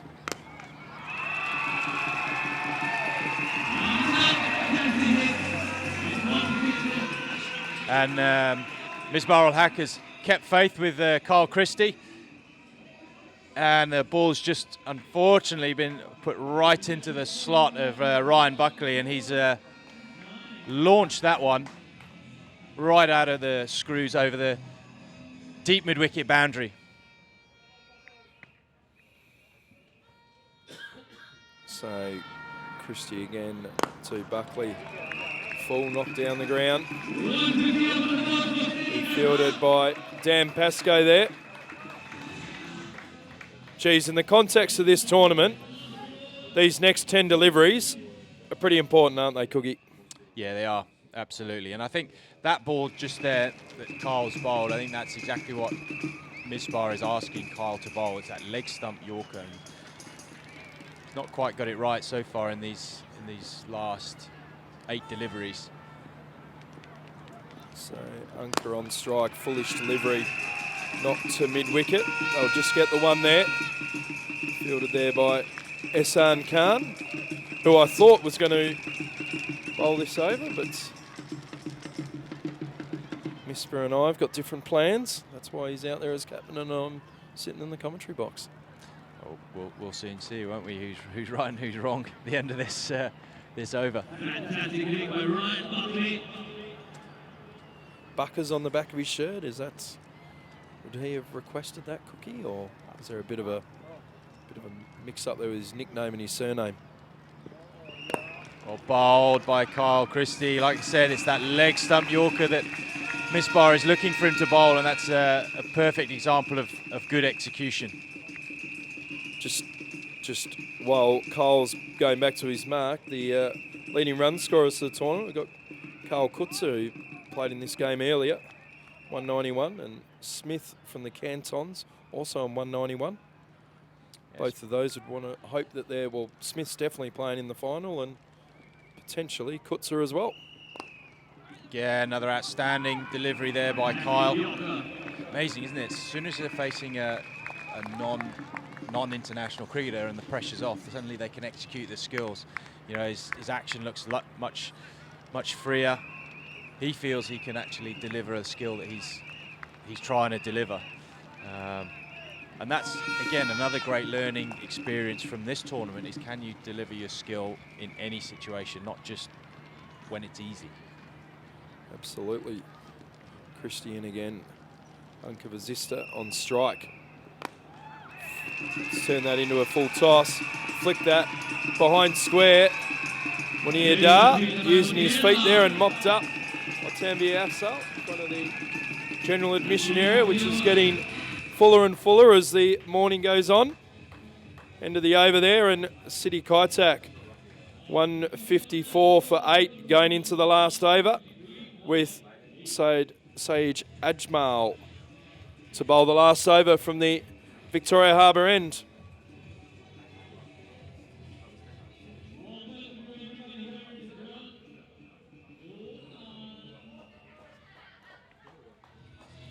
Yeah, they look look on target for that 160-ish kind of score, which gives Hong Kong United, I believe, a really good chance of chasing down probably around a 140 score in around that kind of 107 ball mark. It's a good decision there from the umpire, in my opinion. Yeah, so it's going to give him around 140, I think, just kind of calculations in my head. It's going to be around 140 off 107 balls for Hong Kong United to get into this final.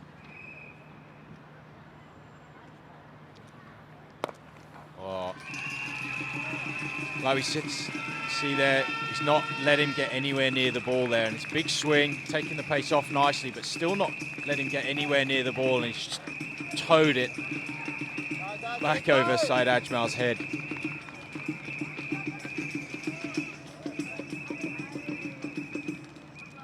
So, City Kaitak currently second on the table. They have 2 wins. Hong Kong Island United, the 1 win at the moment. Lots to play for. And a pretty straightforward catch there, Kyle Christie. Saeed Ajmal again proving what a dangerous cricketer he is in this format. Just dragging the ball down, not letting Ankur Sharma get anywhere near it, and all he can do is just poke it out to deep mid-wicket. Yeah, if you can. Yep.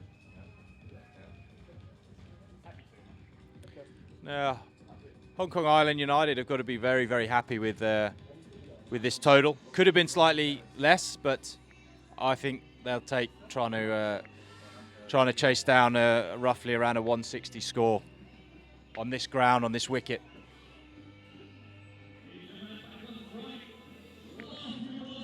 Nadeem Ahmed is the new batsman, the left arm Hong Kong spinner. I believe he'll be at the non-strikers. Believe the batter's crossed.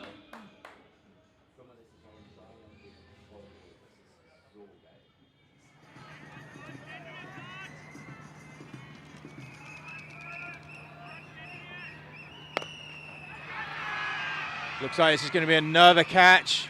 You're going to have 2 wickets in 2 balls. Saeed Ajmal's march as leading wicket taker in this tournament carries on. And the City Kaitak innings has completed now. And maybe they're going to rue not using all of these balls up. It looks like they've panicked a little bit. Yeah, criminal. You can't not face 20 overs. You must face those 20 overs. So they're going to be disappointed with that, the coaching staff, and Azaz Khan, the captain of City Kaitak. So all out 155. City Kaitak. So we have a 10-minute change of innings here. Kyle Christie, a couple of good catches in the deep there. And Saeed Ajmal goes well on top of the leading wicket takers board, which I'll have a quick look at in a moment. Cookie, all to play for. There's the scorecard. Yeah, so we're, like we say, they were looking pretty good there at one point. Carl Kurtzer going nicely up front, and then a few quick wickets stalled the innings. Chris Jordan, Nicholas Pooran really started to get the innings going again, and a good innings by Ryan Buckley at the end, 20 off 15 balls, but they've ended up being bowled out short of the 20 overs, and that could end up proving costly. So 156 for Hong Kong United to chase, and if they can chase this down pretty quickly, they could find themselves into the final on net run rate. And I think we've got Catherine out with Samuel Badri after the innings just finished. Yes, thank you, Will. Sammy, 155. Are you happy with that? Yeah, definitely we're happy with that. I think it's a good first half. Obviously, we just need to find out exactly what we need to do in order to qualify, and hopefully the batsmen could go and finish off the job, get us into the finals. And what's been Misbah's message to you guys? or just to take wickets. I think that's key on this ground. If we keep getting wickets, you keep pegging back the opposition. So I think his message was always attack, try to get as many wickets as you can, so it becomes easier at the back end of the inning. And finally, how are you finding being back on the original wicket?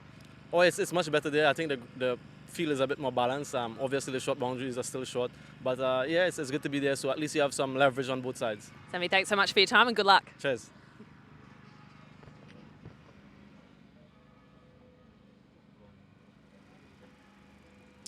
And we'll see you back here for the Hong Kong United to see if they can chase down 156 runs and to secure their place in the final of the DTC T20 Blitz. See you soon.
I'm excited, Max.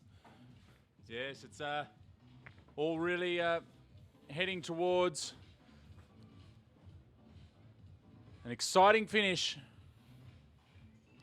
Here, we believe 17.5 overs is the mark. Yeah, that's correct. 106 balls is the unofficial stats that we've done. Very exciting. Well, the thing is, it's not an official. Well, isn't Charlie, can they actually announce it officially or not?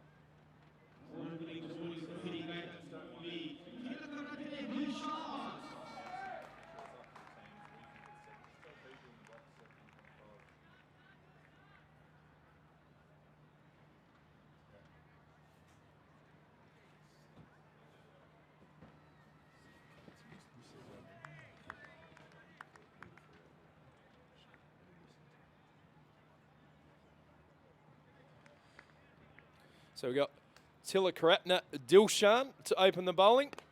George Munsey, who's been looking good early and finding ways to get out in this tournament, but starts with a dot. We've got Jamie Atkinson, the Hong Kong skipper, former skipper, the non-strikers, wearing 73 on his back. Little good bit of flight there, good shape as well from Dilshan. It's almost a elimination final here between these two. The pressure's on Hong Kong Island United to get it in 17.5 overs. Tilakaratna Dilshan just doing the job there. 3 dots to start with.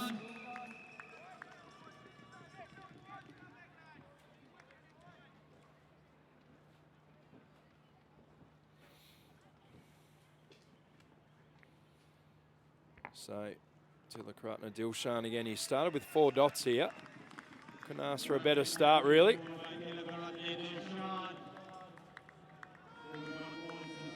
He's getting some lovely shape actually, getting some little bit of drift to the left-hand bats of George Munsey. And Hong Kong Island United on their way with a single.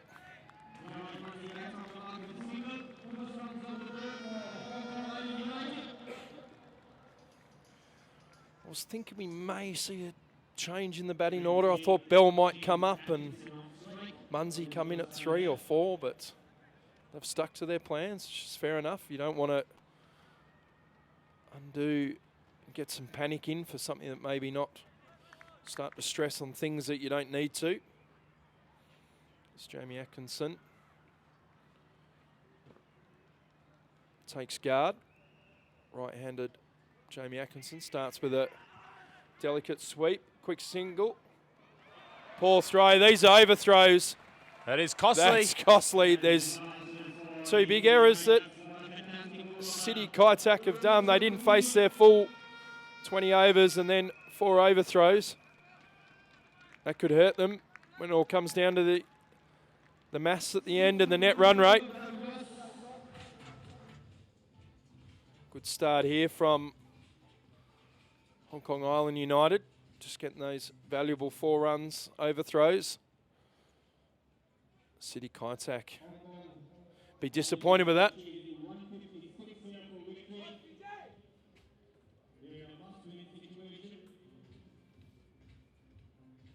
Gonna have Chris Jordan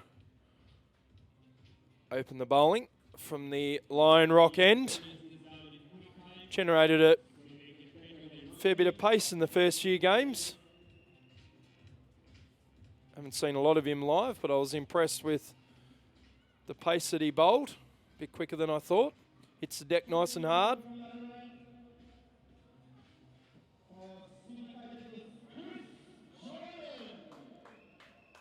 So just having a look at the action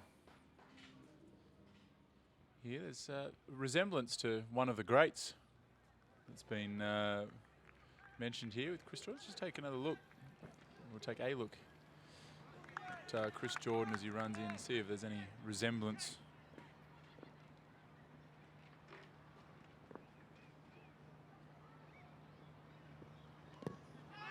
Little bit of Michael holding there.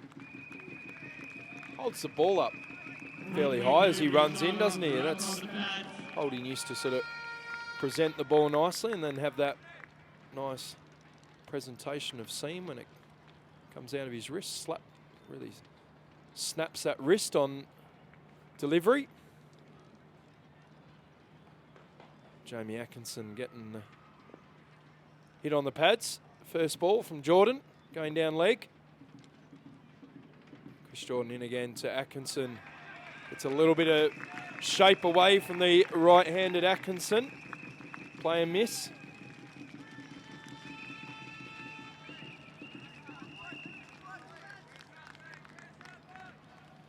Through to the keeper, Poran. Jeez, he looked dangerous yet again today. He hits a serious ball.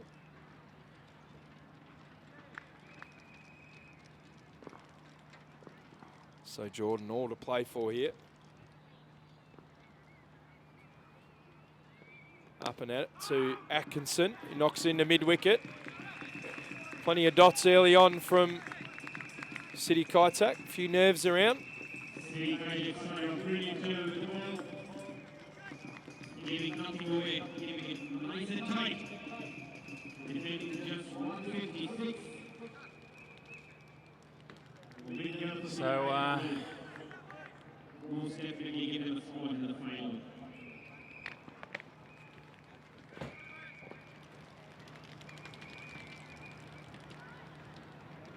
So Chris Jordan in again from the line rock end to Jamie Atkinson. Knocks him over. That's a great nut. Middle stump is knocked back. Atkinson on his way. He's gone for a duck here.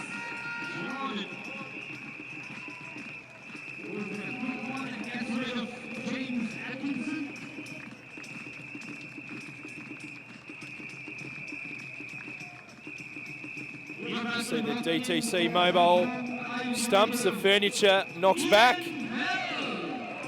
Good delivery there. One Woodworm sponsored player, replaced by another, Ian Bell. He's got a big job here, Ian Bell.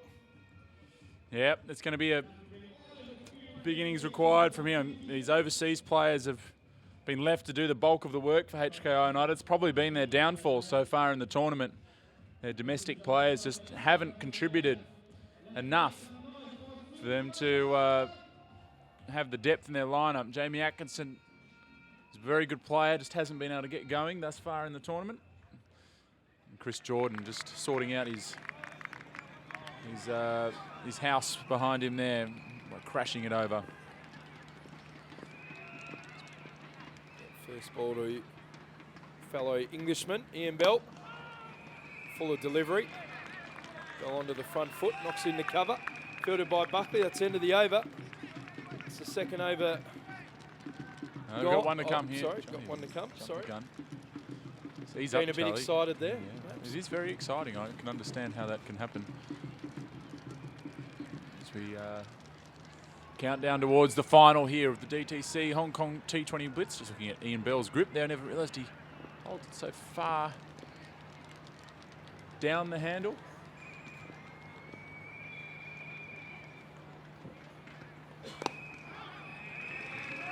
It's been a great start from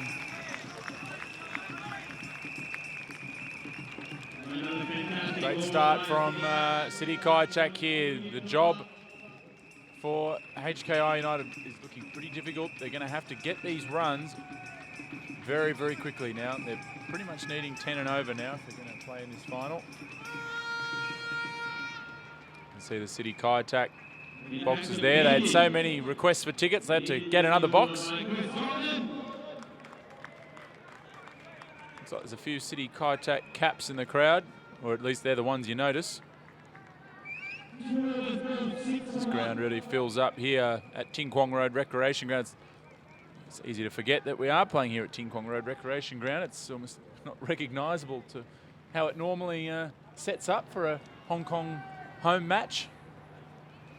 This is no normal tournament, as Munsey's been more circumspect than normal. George Munsey has just gone for it from ball one in previous matches, but giving himself a few deliveries here to get in. The thing also is that even though they've got to try and get these runs a bit quicker due to net run rate, you're not going to do it if you're 9, 10, and 11 are trying to do it at the end. So although you want to build a strong platform, you've also got to make sure that you've got the firepower there in the 14th, 15th, 16th overs to finish the job. I can confirm the umpire appointments for today's final. Zabir, who you can see on your screen, will be a reserve umpire. We have Clive Howard, who's also out there in the middle, and the Australian umpire John Ward. They'll officiate in today's final, which gets underway at 2 p.m. Hong Kong time. And it's going to be huge. It's quite exciting now that we're getting close to the climax of this competition.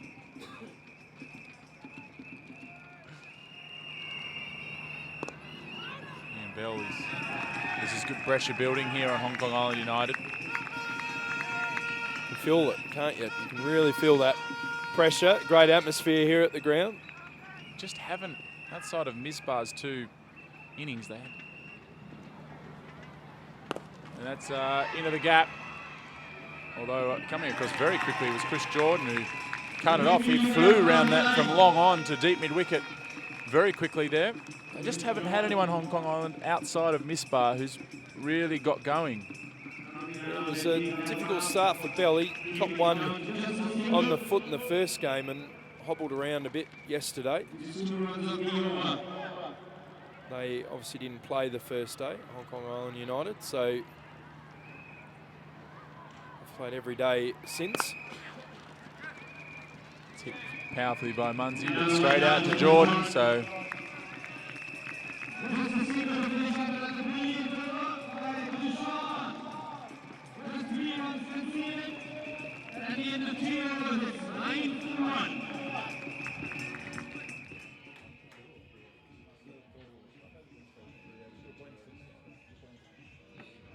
So a very circumspect start, only on 9 runs after 3 overs, Hong Kong Island United. So they're now needing to really get a rig long, 140 odd required in 13, 14 overs. They're going to have to get on their bike, Charlie.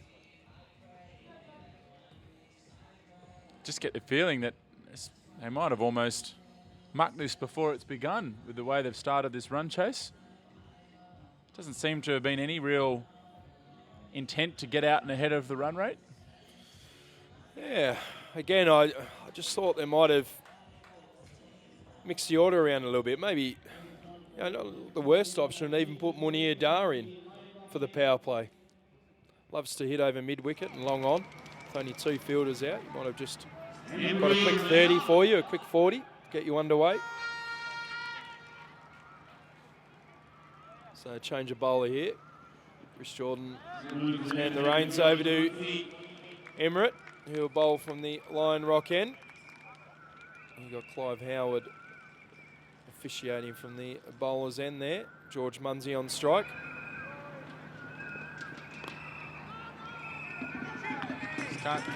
Can't get going here, Munsey. He's got off to a flying start in the match.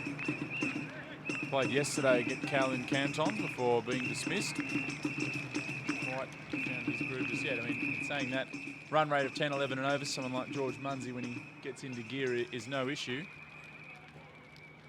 Yeah, and that man on your screen, or the man that was on your screen, Ian Bell, is going to have to something special here. I've got a feeling it's going to have to be Bell or Misbah that are going to have to get firing. Delivery hammered, but straight at the fielder. There's a slight misfield, which will allow a single. Azaz Khan, that'll be ringing the hands. Yeah, it's a bit chilly this morning as well. Would have felt that. At least a little warmer, I think, than the days previous today. Yeah, even the outfield was a bit wet this morning with some overnight rain, but it seems to have dried up a little bit. 19 degrees, getting up to 21 this afternoon. That'll be about as warm as it's been through the tournament. It's been a funny 5 days, just it's been identical every day. The same cloud cover, not really any rain. And cool breeze. Yeah, groundsmen have not been able to relax at all. They've been kept on their toes the whole time with the threat of rain here and there, but I think we'll be pretty good today. Bell advances, but I think Ride might have seen him coming and shortened his length and got it wide outside the off stump. But the intent there from Ian Bell as he looks down at that Woodworm bat. Of course, Woodworm also sponsors of the Hong Kong cricket team, so good to see Ian Bell on the side of the good guys. Yeah, it's actually his own range as well. Ryan Webb, who's a former Warwickshire teammate, designed the blue Woodworm, the Ian Bell range. Bell gets that one. That's straight back over the bowler's head for 6. That's what was needed for Hong Kong Island United. He's just stood, put his foot straight down the pitch and baseball shotted. Is that a word? Shotted?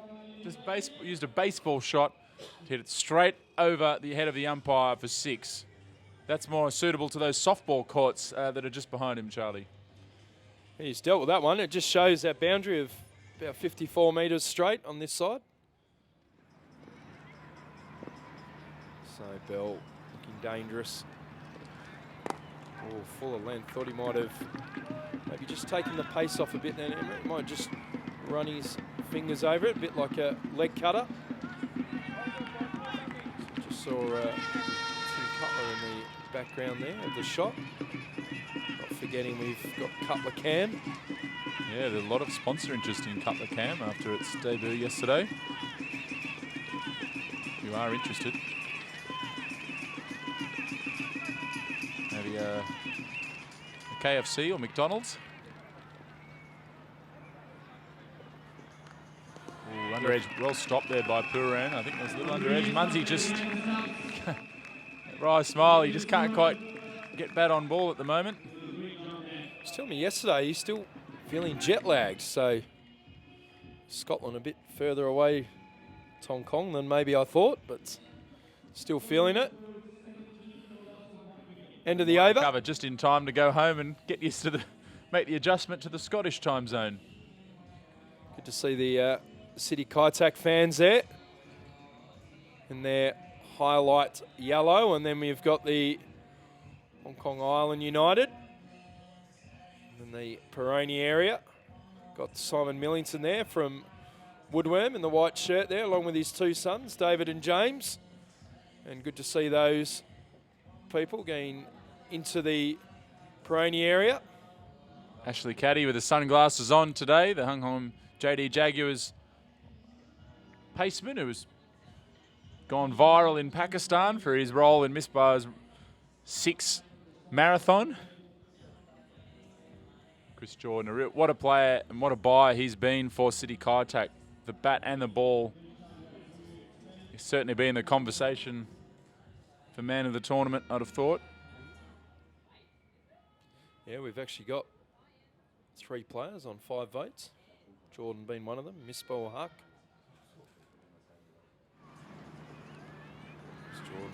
Oh, that's sweetly struck from Ian Bell. That's going all the way for 6. down to the Volunteers tent where they've been enjoying the cricket down there, and they can toss the ball back in because Ian Bell is warming to the task here. Sort of bowled that.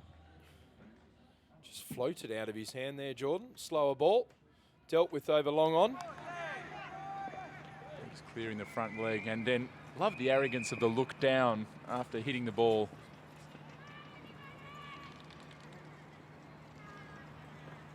And up again, he's got a big piece of this one, Ian Bell. That's out of here. Onto the roof and into the softball courts over there. You can see the actions taking place. The local softball league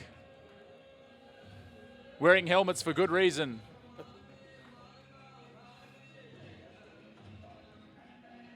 I wonder what those guys are thinking over there on the softball courts when they get these balls hit into their court. We're not getting any softballs over here, so they must think we're doing something pretty special.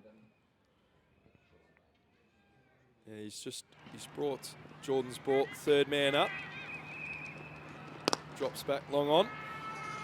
This is a very important over for HKI United against Chris Jordan, one of the bankers for City Kaitak. Smart cricket there from Bell. Got long on and long off back, and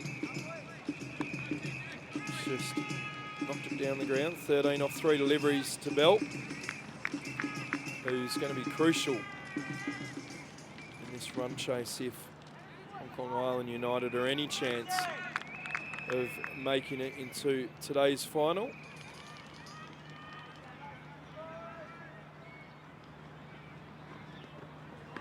Well, that's what by the big grumpy Chris Jordan put a little bit extra into that delivery.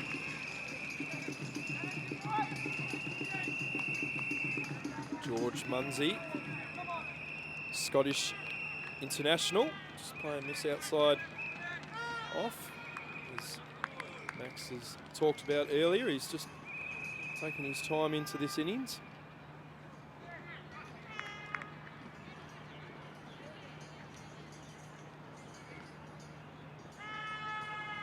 So Chris Jordan from the Victoria Harbour end, got a deep square and a long off for George Munsey. And that's up in the air. It should be taken, and the first wicket goes down.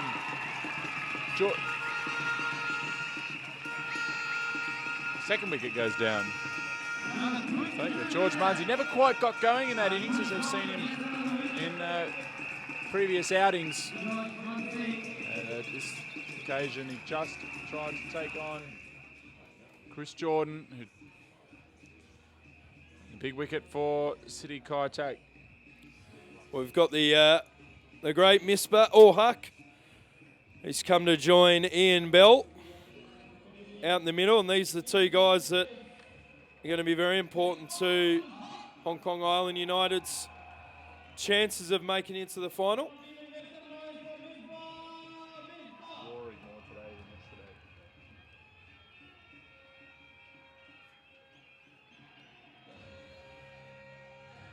Hong Kong Island United flags. I don't even get a shot over the Hong Kong Island flags in the general admission, but there's plenty of them waving over there. Their man Misbah. DTC come up with some unique merchandise. DTC shop. As we look at the crowd over there, you can see those Hong Kong Island United flags. And it's for this man, Misbah Huck.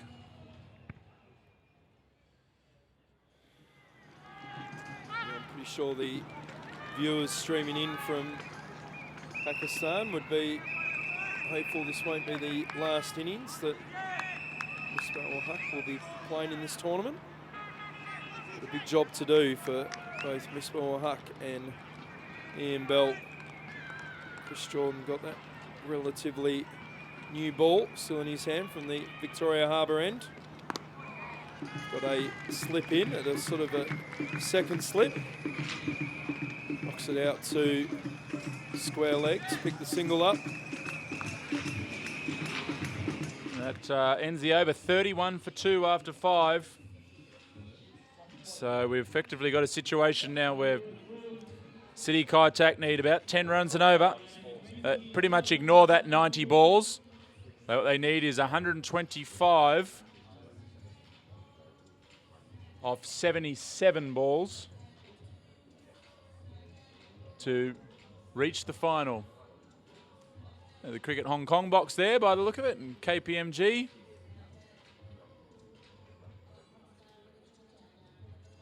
The Kowloon Cantons, that'll be filling up. In fact, it's already pretty full. Looking to see who they're going to play in this final. Yeah, as we know, we got the Kowloon Cantons. Bubba Hyatt led Kowloon Cantons, booked their place in the final yesterday afternoon. The other spot is still up for grabs. One of these two teams will get that other spot in today's final as Azaz Khan comes on to bowl the skipper, City Kaitak.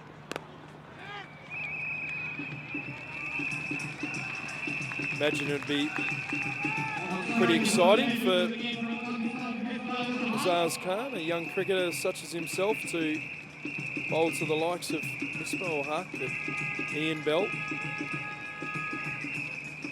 Yeah, this is the big partnership here for Hong Kong Island United. Short ball and hammered by Misbah Haq. That's disappearing. That's a warning sign for City Kaitak. Misbah Haq, he missed out yesterday, but as we saw in the first two matches that Island United played, he is in very, very good form, and Azaz Khan just too short. Misbah Haq, just no regard at all for Azaz Khan's short delivery.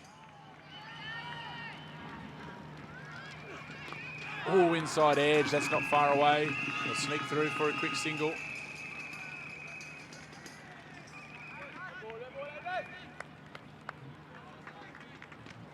Misbah, just such an important wicket here in this game and in this tournament.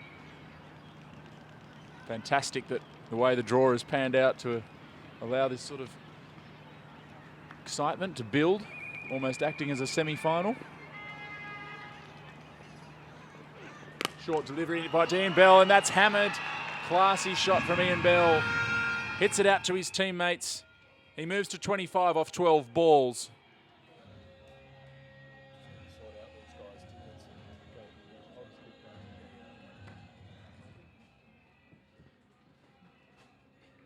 A fantastic shot there from Ian Bell. He looks in better touch than he did yesterday when he made a half century. Striking the ball very cleanly. Short again and cut away, not far from the fielder, but they'll race away for another boundary. It's game on here. Tilakaratne Dilshan, we've seen him take some absolute screamers in that position at backward point in the past.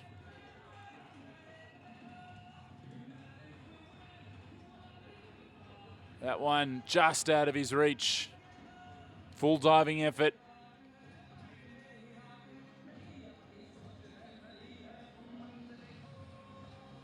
Ian Bell, see his reaction. He was pretty comfortable.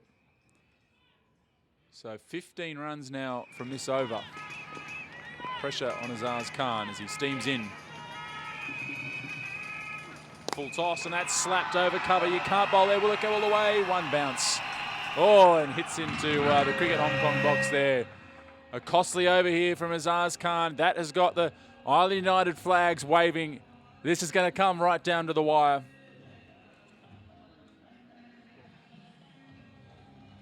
The score here now is 50 for 2 after 6 overs.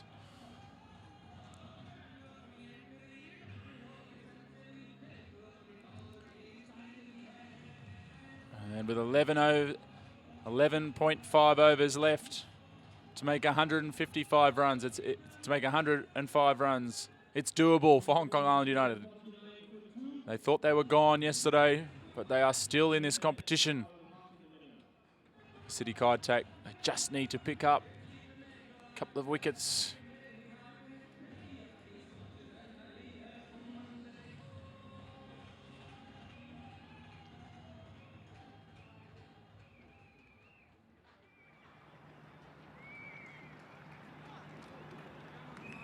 Everyone, 50 comes up for Hong Kong Island United. 50 for 2 after 6 overs.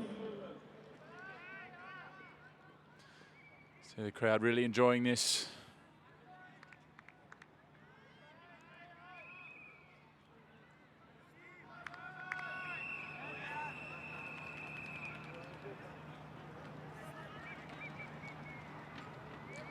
Now Misbah Haq, can he give us another highlight in this tournament here in this run chase? Goes for the reverse sweep. Wasn't really there to be reverse swept, but still managed to get bat on it. Yes, he's 6-6s. Recorded a couple of million views on YouTube, so it just shows the supportership as he gets that out to deep square where Riot Emirates fields the ball. Misbah Haq just shows how much he's loved around the world, and of course in Pakistan where he's worshipped. And such a great player and a great leader for Pakistan cricket. So Nadeem Ahmed just gets a bit leg side-ish and it gets around Dilshan, who should be able to cut it off. Chase didn't get much on the throw there. Dilshan. Nice smile from Nadeem Ahmed. They just pick up a couple. So Ian Bell moves on to 35 off 15 balls.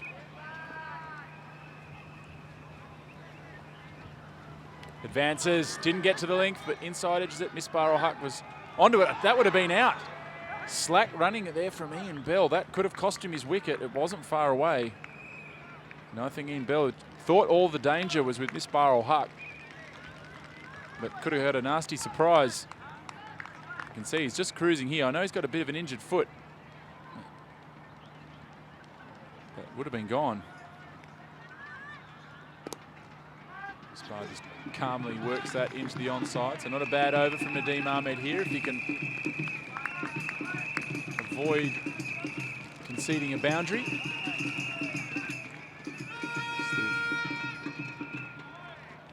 4 runs off it in 4 balls. 5 runs in 5 balls, should I say? Short ball, and it's lofted over cover. There's a fielder out there, and Gareth Hart almost into the action again, but it bounces away for 4. Nadeem Ahmed looks like he's concerned with the positioning of the fielder. I'd love to see another angle of this, because Gareth Hart almost had his second screamer in as many days. Out to the deep square, just out of reach. Bangs into the LED boards for 4. That could have been a big moment. And it means there's 9 runs off the over, which is really the minimum that's required for Island United to keep things going. 59 for 2.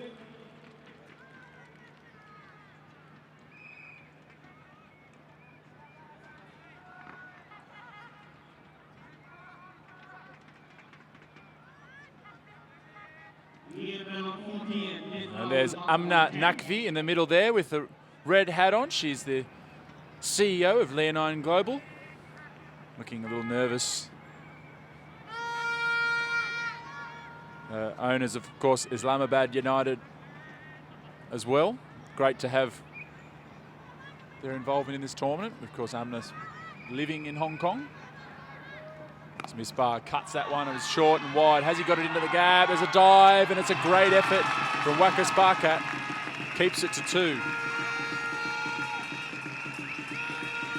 And that gets the applause from Amna.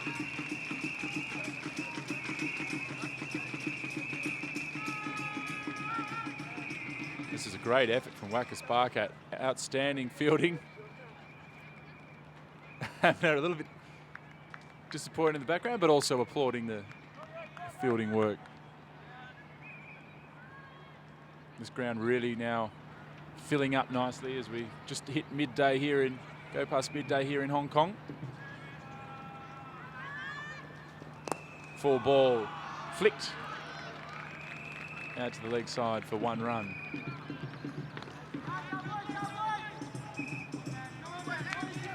Misbah Haq, what a player he is, and what a tournament he's having so far. A big innings in this game.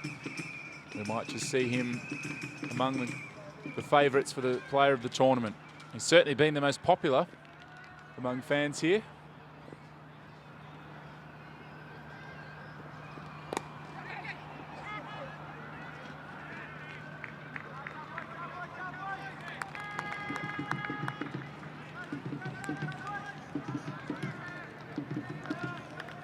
Ian Bell. What a luxury for Hong Kong Island United right now to have two men with such experience at the crease in a pressure situation.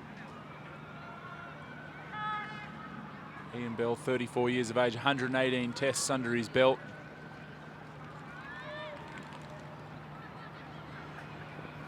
Full delivery, just clipped beautifully off the pads. It'll only be a single, but timing exquisite from Misbah Haq. Can he lead his team to the final here? Islamabad United, they were the PSL champions in 2016.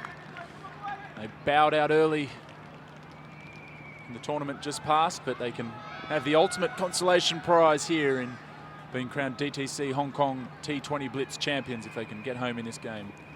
And that's in the air and taken. Right over it.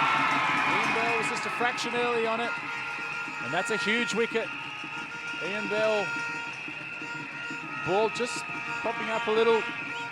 Great reactions from Ryan Amrit there. That could be the turning point in this game.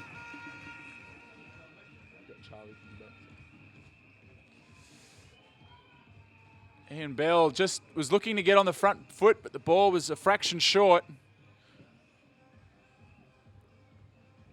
And Ryan Amrit gets the big wicket. You can see Ian Bell was just looking to get on the front foot. Looking down at the wicket, but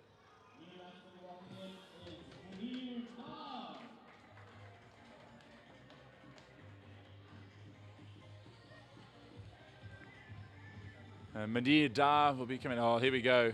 Look at that take from Ryan Amrit. Great reaction as well. He's pumped. City Kaitak.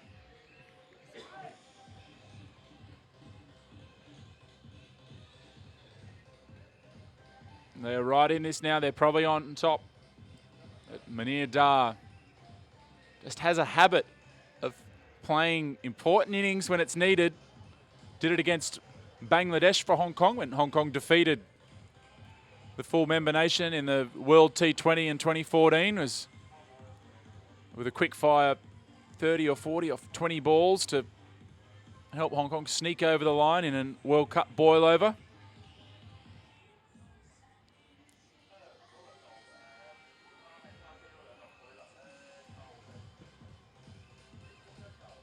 So 12 overs, in fact not even that, 10 overs remaining here for Hong Kong Island to get these runs. And they require 92 more. It's very doable.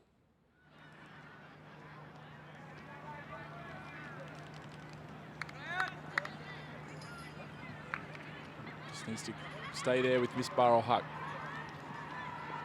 Short delivery. Good bouncer from Ryan Amrit. That'll wake Mandir Dar up. End of the over, 64 for 3. Now, yeah, Mandir Dar, Misbah Haq holding the key as we take a look at the scorecard. Munsey and Atkinson missing out today. Munsey's been destructive up the top, but just couldn't find his timing today. Ian Bell, as you can see, a big wicket there, 41 off 19 balls. It's in good touch. So Misbah Haq really holding the key, and Tanvir Afzal hasn't really got warm yet. The former Hong Kong skipper, he's got the ability to score very, very quickly. Got Dan Pascoe can hold the bat, but Misbah Haq hits in the air, but it's into the gap. No, it's not in the gap. Field around the angle for the commentary box, deceiving this commentator. Right, Amrit out in the fence there. Nadeem Ahmed got taken down by Dwayne Smith in the opening game, but has been very good since then.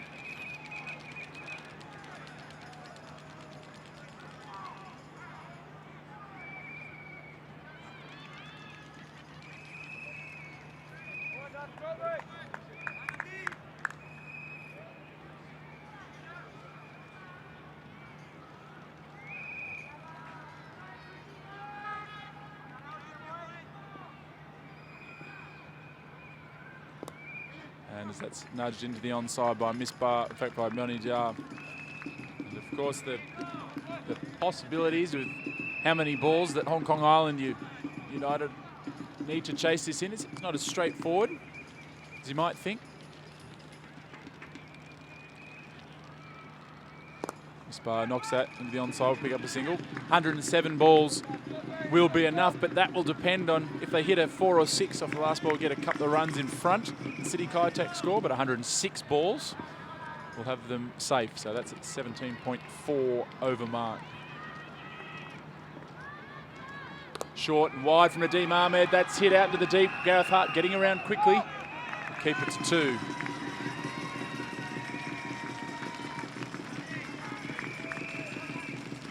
Got away with that one. Nadeem Ahmed gave a bit of width.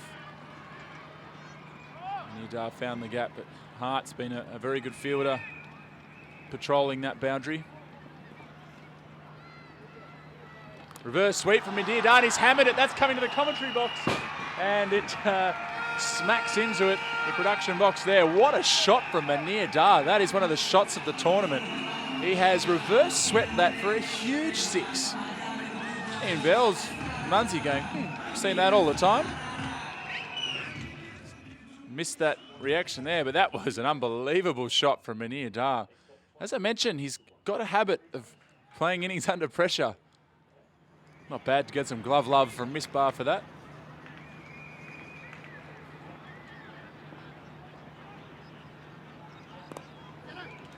Good batting from Manir Dar. Blood didn't boil, kept himself in check, just knocked a single, got down the other end.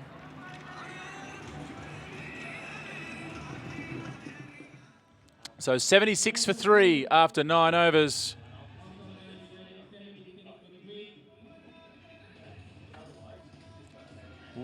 What a shot that was.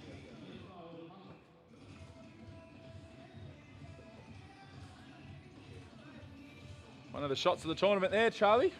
He's very clever, Munir Dar. He did it back in 2012 in an ACC T20 regional tournament. Player of the tournament from memory. Number of 6s, reverse sweeping. Very clever cricketer.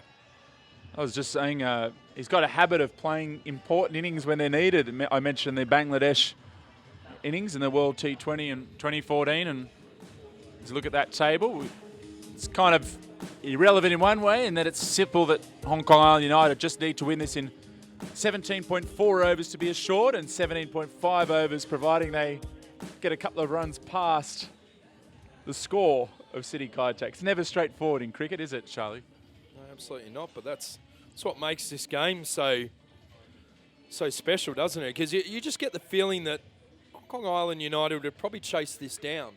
They would chase it down in 20 overs, but they've got the added pressure of having to get it in sort of 13 balls or less off the full allotment of 20.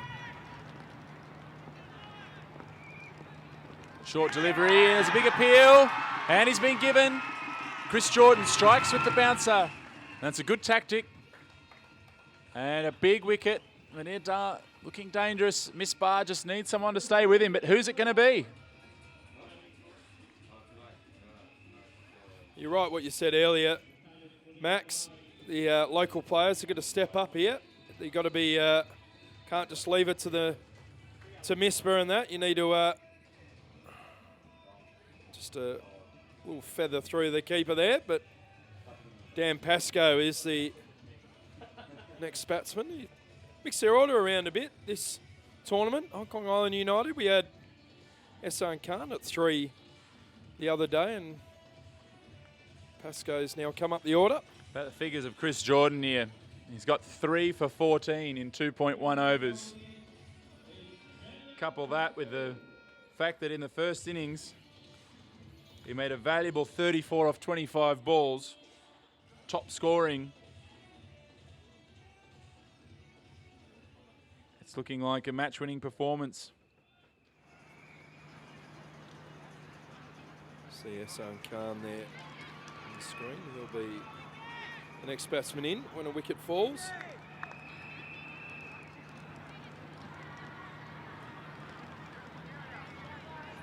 Almost need to get the equation on the screen somehow. The balls remaining.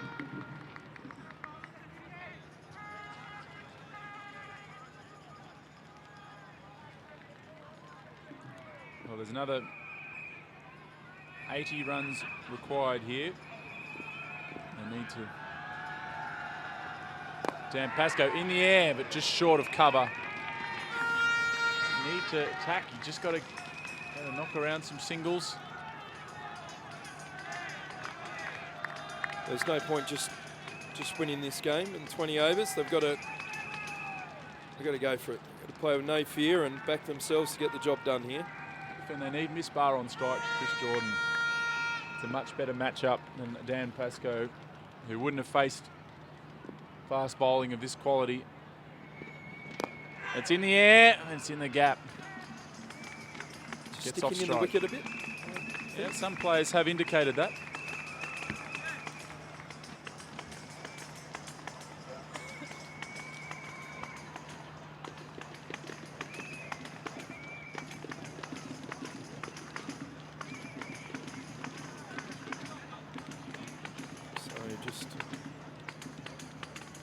Hush around the ground at the moment. A few nerves. City Kaitak, 155 in their 20 overs. Hong Kong Island United. Must-win game for either side. Certainly City Kaitak, they win. They're through the final. Play the Cantons. Hong Kong Island United to do it. Less than 18 overs to leapfrog City Kaitak to take on the Kowloon Cantons in the final.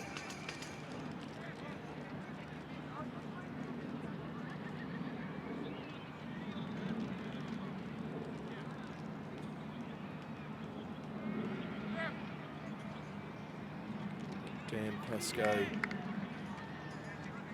One not out.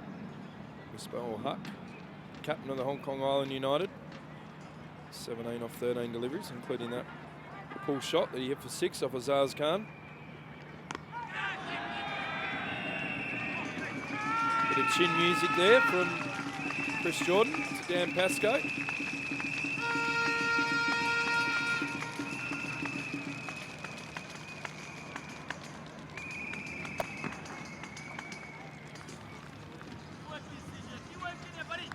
The City Kaitak owners area.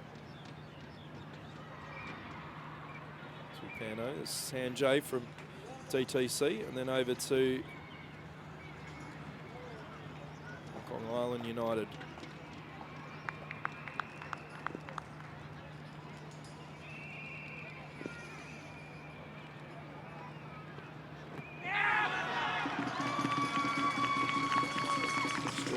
Yorker there, going down leg. End of the over. Hong Kong Island United, 78 for 4 after 10 overs.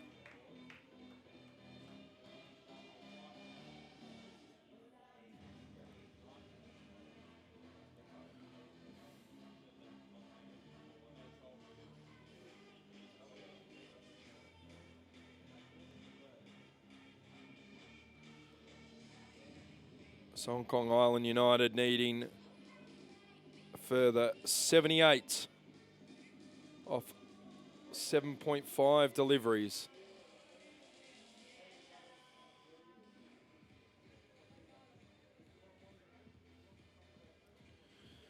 Just under 10 and over required for Hong Kong Island United to book a place in this afternoon's final. 2 p.m. Hong Kong time.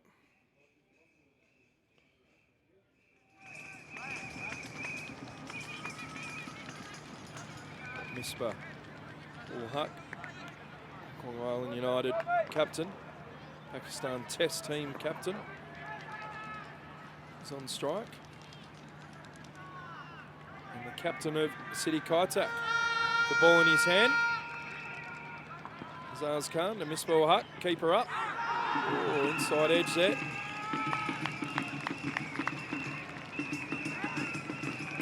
Bullish delivery there from Azaz Khan.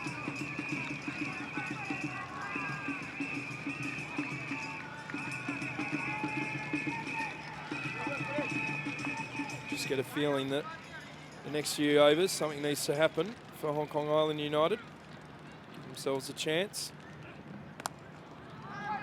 Cut shot there. Stand to wide third man. Could be out. It's run out. Ismail Haq. That's a big wicket.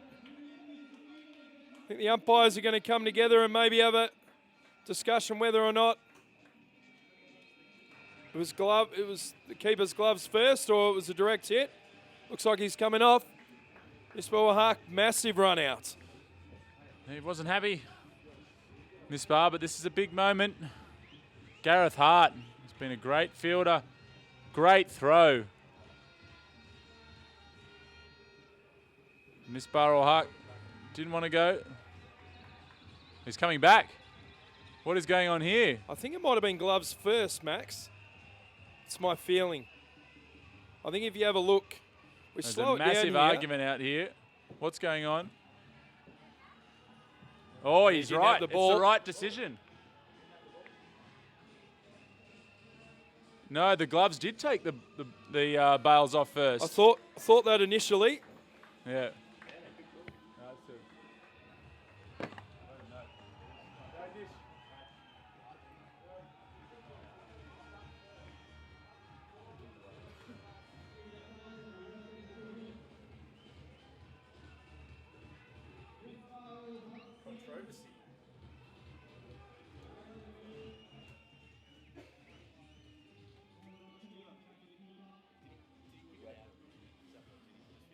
Two runs. Misbah Haq.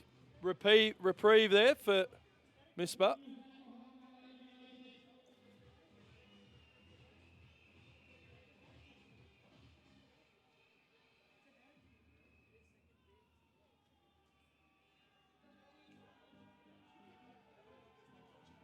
Sorry? They're saying it's a direct hit, mate. Just don't get involved, mate. There's no point you getting a replay. Yeah. Let's have another look. No, Yeah, didn't have the ball in his gloves there. He's taken the stumps out. It's not our call. Guys, decision's made. It's out. End of story. Beg your pardon? No, I'm telling you from what I'm seeing. Kick him out.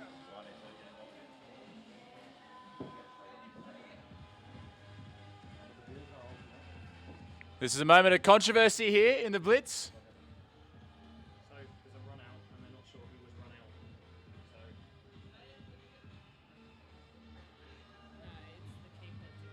out. Slow down. It's not a direct hit. It's not out. Yeah. He does not have the ball. It's the right decision has been made. The right decision there has been made.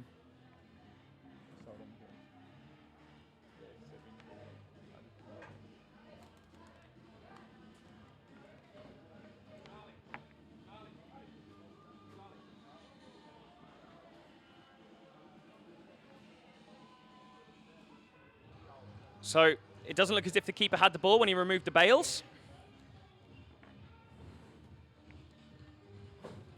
So Misbah ul Haq is still out there in the middle. Hello, I'm Peter Miller, rejoining you for this exciting finish to the group games of the Hong Kong T20 Blitz.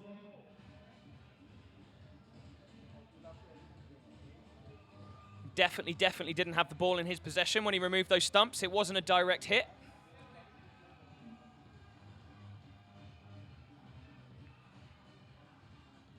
So, as the intense discussions still go on in the middle, shows how seriously the players are taking this.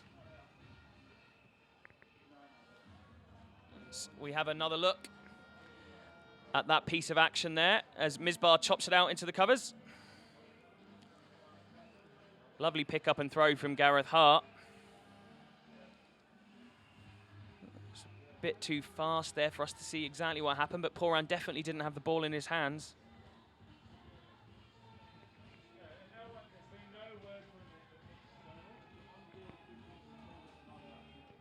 It's the replay that gives us a conclusive answer to exactly what happened there.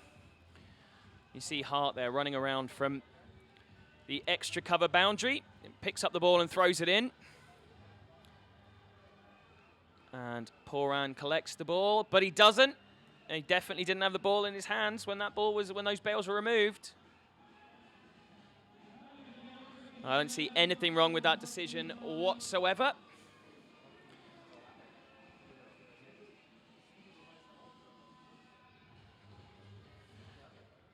And disappointment there for City Kaitak when they thought they had the hugely important wicket of Misbah ul Haq. But Poran hadn't collected the ball cleanly.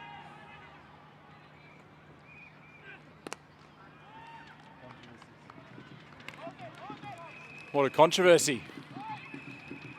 Has there been some waylaying of frustration going on, Max? Yeah, there has been.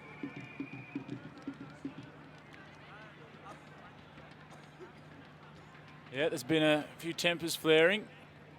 But ultimately, I think the right decision made. Absolutely. Spot on. As much as City Kaitak, I'm sure, will be frustrated thinking they had their man. He wasn't out. And the right decision is much better than a quick one made that isn't correct. Oh, a lovely delivery from Izad Khan.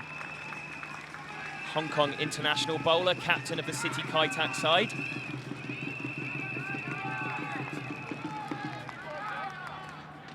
Delivery there, Daniel Pascoe trying to work the ball down to third man, playing and missing.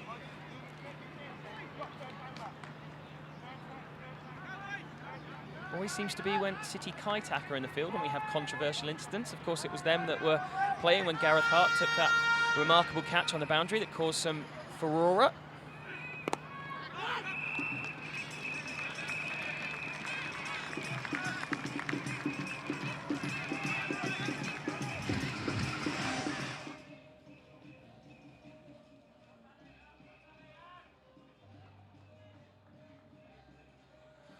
So we see the City Kaitak bench there, slightly frustrated, having thought that that misjudgment had caused problems for their watch and the coverage there, I would suggest, of the replay. Trying to work out whether or not it was out or whether it was out. Hopefully they'll come to the same conclusion as us.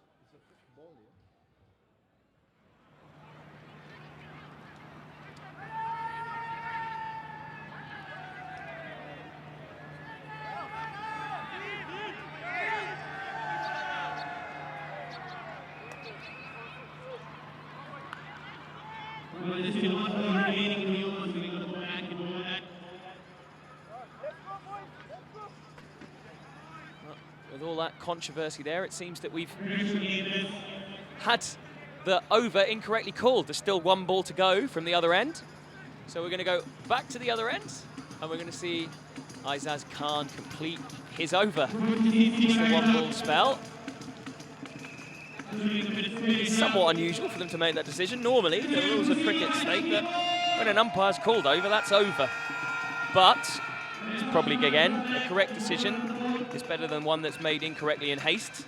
So we're going to go back now and have one more ball, especially with this run chase being so vital for the tournament here. It's important that we have every delivery possible for Hong Kong Island United to try and reach their target in 17.4 overs. As Izad bowls this one, and it's going to get a wicket. Oh my goodness, it's all happening here. So that extra ball comes down, and we see another wicket falling. We see the bench there, Ian Bell and Ryan Campbell sat there. George Munsey looking frustrated. Izaz Khan bowls the ball there. And it's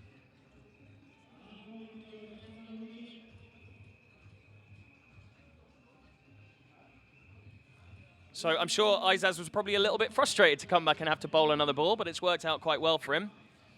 We see Matt Stiller, the match referee, talking to Ryan Campbell and Ian Bell there. And George Munsey and Jamie Atkinson sat to their right.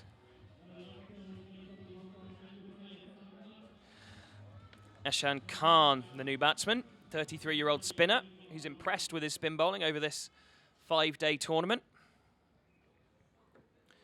81 for 5 in the 11th over. Of course, the equation for City Kaitak is significantly more simple than it is for Hong Kong Island United. They just need to win, and they're doing a pretty good job towards that as Riyad Emirates bowls. And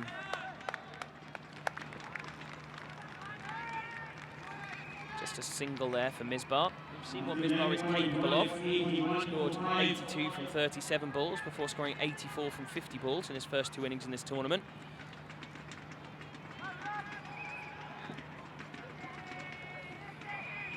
Was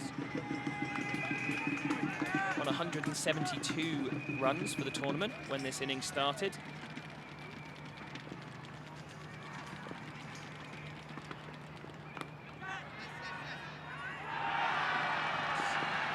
Not a brilliant piece of fielding there, but it's not going to cost them more than a couple. So Misbah on 188 runs for the tournament. So if he scores 4 more, he'll go past Dwayne Smith as the leading run scorer for the tournament so far.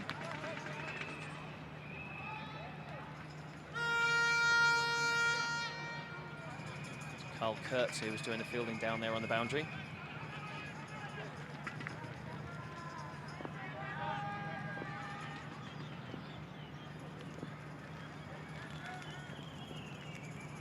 Down the leg side and through the wicket keeper, so that's 2 runs added to the total, and there'll be an extra ball. Wry grin there from Riyad Emirates, who surely is a bit frustrated. It's been an interesting couple of overs for Nicholas Pooran, obviously at the centre of that controversial run out as we see him have the ball bounce off him.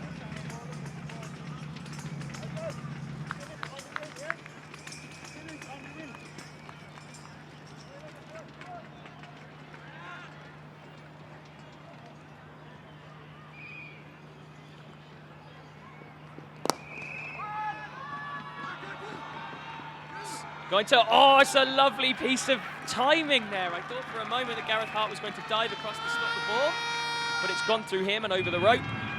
4 more runs. What an absolutely fantastic piece of timing from Misbah ul Haq.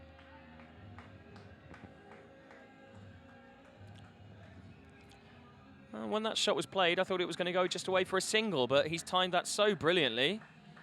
Gareth Hart dives over the ball, and you see it bouncing off the DTC mobile Toblerones around the boundary here.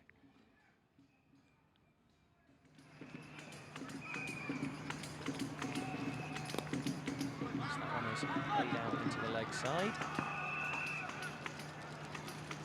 Another single for Misbah.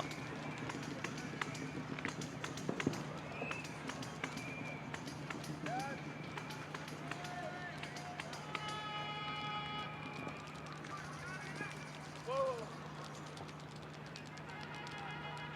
90 for 5 in the 12th. Of course, it's not just a case that Hong Kong Island United need to win, they need to win and quickly. He plays that one ball out for another single. So the equation, as far as I can work out, and this is me getting out the pack at the back of a theoretical fag packet and working it out, but my calculations are that Hong Kong Island United need to win if their scores, if they just go 1 run ahead from 106 balls. Of course, if the scores were tied and they hit a 4 or a 6 off the 107th ball, those runs still count, provided the batsmen don't cross. So it could be that 107 is enough. But it adds an added dimension to a tournament like this when it's so close. You're going to have potentially teams finishing on tied points.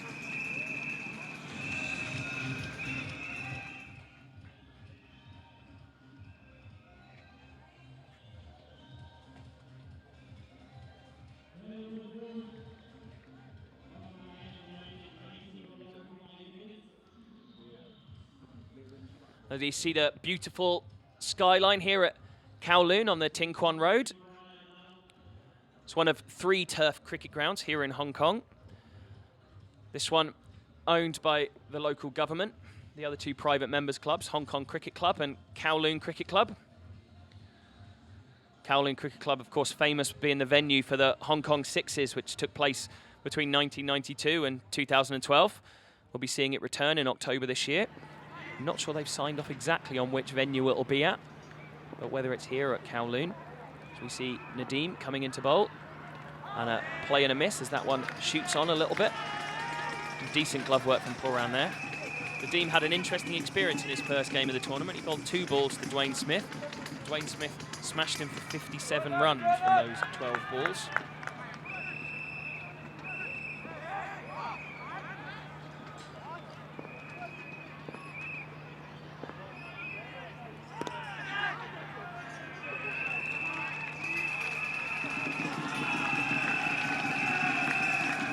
A decent start from Nadeem as his head coach at Hong Kong sits down next to me, Simon Cook. Hello, Simon. Oh, a little bit of turn there from Nadeem. This wicket's starting to really start to favour the slower bowlers. Yeah, obviously been a lot of cricket played on it now. This will be the 5th game played on this particular pitch. We had 2 on day 1 and 2 on day 2.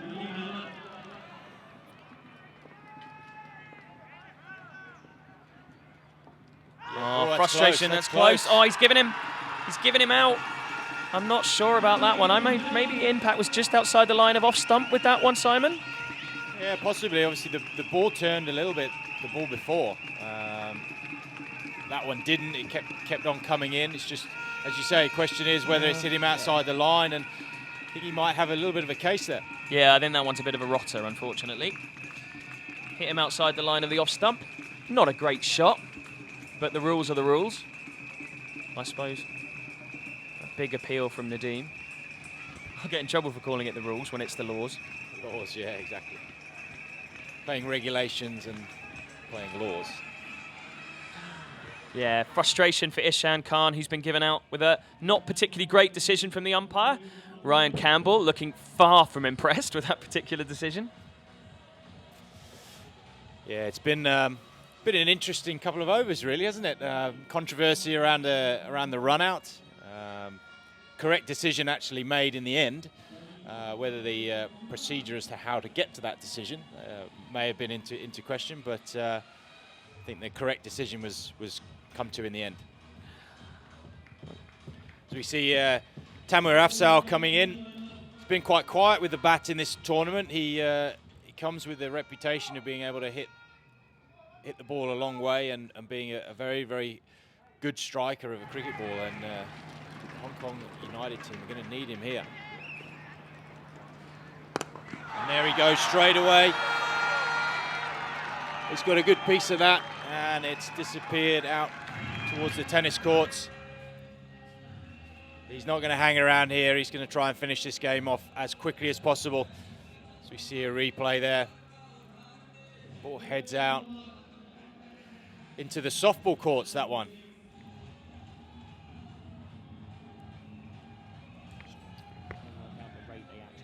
As we get umpires come out again, more new balls. Be interesting to see how many balls we've actually gone through in this tournament. And as we've seen now on this, as we're back onto the pitch we played on the first 2 days, the sixes have started to come back again as the surface is much better than the one they used yesterday and the day before. Absolutely, but we're seeing that little bit more turn with it being a slightly more weathered surface, so that should make things slightly more interesting for the bowlers. Still not sure who's going to be playing the Kowloon Cantons in the final here. I work it out that it's going to have to be around 12 and over from here. There's only 58 more runs needed for to win, but of course, that needs to be done in 17.4 overs. And we've got 12.5 gone so far, so that's 4.5 overs from which they need to get the runs. Yeah, and the man who's just come in, he's probably the Hong Kong United's last chance. Goes again for a big hit. And he's just going to get one to deep mid-wicket. You get the feeling if Misbah's there at the end, they've got a good chance. If these two bat for 2 overs, with Taimur getting a decent amount of the strike and showing what he can do, they're right in this game. Well, you would think of the players that are available to come, it's really these two that need to do it, if at all. There's not a huge amount of batting to come left in the Hong Kong Island United No, that's lineup. right. That's right. A big powwow there between the City Kaitak Brains Trust. I'm sure they're probably thinking that who to bowl next, and Jordan, for example, has only got 1 over left, and you want him to be bowling the most critical over. And I think it's important for the City Kaitak team, or the captain, in this case Azaz Khan, to be understanding that realistically for City Kaitak, this is a 17 over game, and even if he's leaving himself short with his bowlers, it doesn't really matter who bowls that 18th or 19th over. It's really making sure that they don't lose the game inside that critical 17.4 over mark. We think, yes. I tried to get official word, but I can't get access to the scorer's hut because I don't have the correct pass, so it's difficult for me to go around and see him. The way that works here is that when there's television coverage, the players are shut off in an enclosure under anti-corruption regulations. This is an interesting move. You've got Azaz Khan coming back on. Big over this one. Well, that one's just the 1 run, where there's another piece of absolutely fantastic fielding from Chris Jordan. Can't be too many better athletes in the world game than Mr. Jordan. Yeah, he's been outstanding. He said on commentary in the when he was batting in the first innings, he's almost the complete cricketer at the moment for 2020 cricket in particular. Yeah, hugely exciting talent from Barbados, but plays for England, plays for Sussex. He's played 8 test matches for England, has an average of 35. Yeah, like I said, he's a good all-round package. Probably one of the best fielders and catchers in the country as well. That one's driven down the ground again. Is it going to be CJ that does the fielding? It is indeed. We're seeing here the difference between the lengths that Azaz is bowling here in these first 2 deliveries and the lengths that Carl Christie was trying to bowl. He was going slightly too short and letting the batters get underneath it, and then he went slightly too full and they got underneath it and went straight. Whereas Azaz has got that nice in-between length here where it's still hitting the splice halfway up, but it's not short enough for them to heave it over deep mid-wicket. I think you'll see Tanwir Afzal trying to heave this somewhere out of the ground in this ball. He does exactly that. But unfortunately, for him, it was big swing, no ding. Yep. It's a little bit wider outside his eye line. And clearing that front leg out the way and almost too far out the way and couldn't reach the ball. These 2 guys, I imagine, have bowled in tandem a fair amount for Hong Kong over the years with Azaz Khan and Tanvir Afzal. Yeah, they spent a lot of time playing together here domestically. Both played for Pakistan Association up until this year when Azaz moved to Kowloon Cricket Club. So again, we see a violent heave out towards mid-wicket, and it just results in a bit of a damp squib scuff out to mid-wicket, and City Kaitak are doing this really well here. Excited WhatsApp message from Tim Cutler, the CEO of Cricket Hong Kong, who appears as having an absolutely fantastic watching the denouement of this particular tournament. Do we have Cutler Cam operating in this game? It's a lovely shot from Misbah, but it's going to carry to Chris Jordan, and he's gone. That is absolutely massive. When he first hit that, there's a couple that have done me in like that over this tournament, that I've seen the initial parabola, and I thought it was going to be going to the boundary for 6. But the safe hands of Chris Jordan, who we've seen take some absolutely phenomenal catches over the years, does the job. Oh, fantastic coverage from our cameraman there as we see Jordan taking that catch. Yeah, and again, it's that length. It's that splicey length. Difficult to get underneath to hit straight. Difficult to heave over mid-wicket, and it's hit high up on the bat. And although he got good height, didn't get anywhere near the distance that he needed to. And as we say, Chris Jordan is not going to drop too many of those. Azaz desperately cries out for that to be caught. And you get the feeling that it could well be the game for City Kaitak. Certainly Azaz feels that way. See Munir Dar and Misbah ul Haq there. both looking increasingly frustrated and annoyed at the situation here. I've seen Saeed Ajmal swing the bat over the years, but this is a big ask for the Pakistani spin bowler to pull this off from here. He's dangerous. Can get a few away, but I think Hong Kong Island United's chances rest with that man in your picture there. Tamer Afzal's going to have to play a pretty special innings here. And he's got that one. And it's another catch for Chris Jordan just in front of our commentary booth here. And that puts Azaz on a hat-trick with Kyle Christie coming into bat. And Tamer Afzal really only knows one way to play. Well, Kyle Christie's played 1 innings in ODI cricket and got a 3-ball duck as we see Tanweer launch that ball down the ground. Another running catch from Chris Jordan there, who takes the time to give the ball a bit of a shine as well. It's an important lesson here. Just make sure you got your best fielders in the position where you feel the ball's going to go the most, and that's exactly what a lot of these franchises have been doing here. You've seen Chris Jordan, George Munsey fielding it long on, long off, pretty much exclusively in these games, and it is for exactly those reasons, because you want your best fielders under the balls when they come to you. We see Ryan Campbell standing there, just sitting down now with Ian Bell and George Munsey. Kyle Christie on strike now for what could be the 2nd hat-trick of the DTC Hong Kong T20 Blitz. Yeah, it's interesting. I'm not sure there have been 2 hat-tricks in a franchise tournament before. Well, that was the last ball of the over, so we'll have to wait till the next time Aizaz bowls. Does he have another ball to pull off the hat-trick, actually? I'm not sure. I haven't seen. I think he might have one more over left. We've got Emirates into the attack now, bowling it Saeed Ajmal, and see what happens here. Well, it's going to be Emirates that bowls this next over. If Aizaz does indeed bring himself on to bowl for the next over, he'll be on a hat-trick then. Doesn't matter if it's across overs, it just needs to be 3 consecutive balls in the match. And across an innings as well, if it's a multi-innings game. But of course, only just 1 time to bat each here. I think as captain, he's probably going to definitely bowl the next over.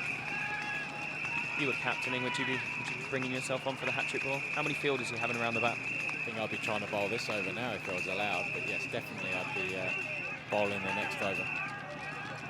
Well, we'll have to see whether or not he can pull it off. Of course, the other hat-trick in the tournament was Ash Caddy of the Hung Hom JD Jaguars, who is a very gregarious character. Great fun to have a conversation with Ash.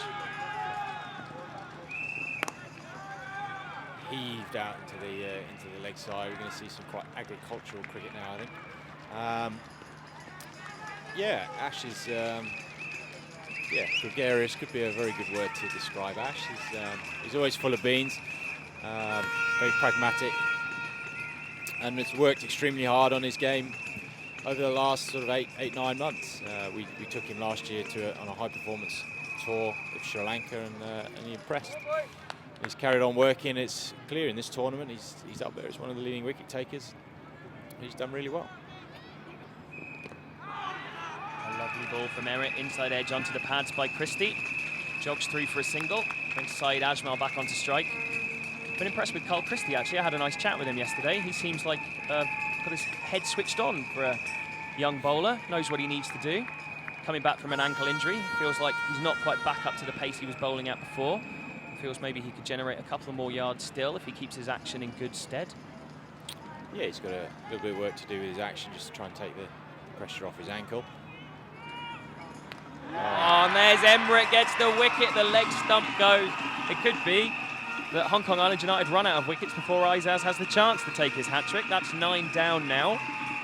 But an attempted scoopy sweep shot round the corner by Saeed Ajmal, and it hits into his leg stump, and he's gone.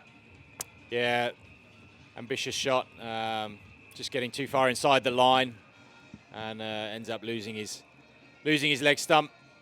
And you're quite right. I think Azaz may not get the opportunity to complete his hat-trick, unfortunately for him. Well, I'm sure him captaining his side to the final of the DTC Hong Kong T20 Blitz will be compensation enough if he misses out on the hat-trick. I think he's done a decent job as leader of the men in luminous yellow. Yeah, he's done well, and I think at the start of the tournament, these were the two teams which I felt were probably going to be in the final. It was interesting to see the match-up in the first game here, and the Cantons came out on top in that game, so City Kaitak will really want to be trying to exact some revenge. Oh, that one hits him on the pads, but that one's going a long way down the leg stump. Bit of a strangled appeal from Riyad Emirates and Nicholas Poran. Badri runs through to take the leg by, and it's going to be Carl Christie, the Perth-born teenager, to take strike. Hong Kong-born. Hong Kong-born, Perth-based teenager. That's it. Apologies. Bring them home. That's what we have to do, is what we're trying to do. It's scouring the globe for talented cricketers who are born in Hong Kong. That one's launched up in the air, but it's not going to go all the way.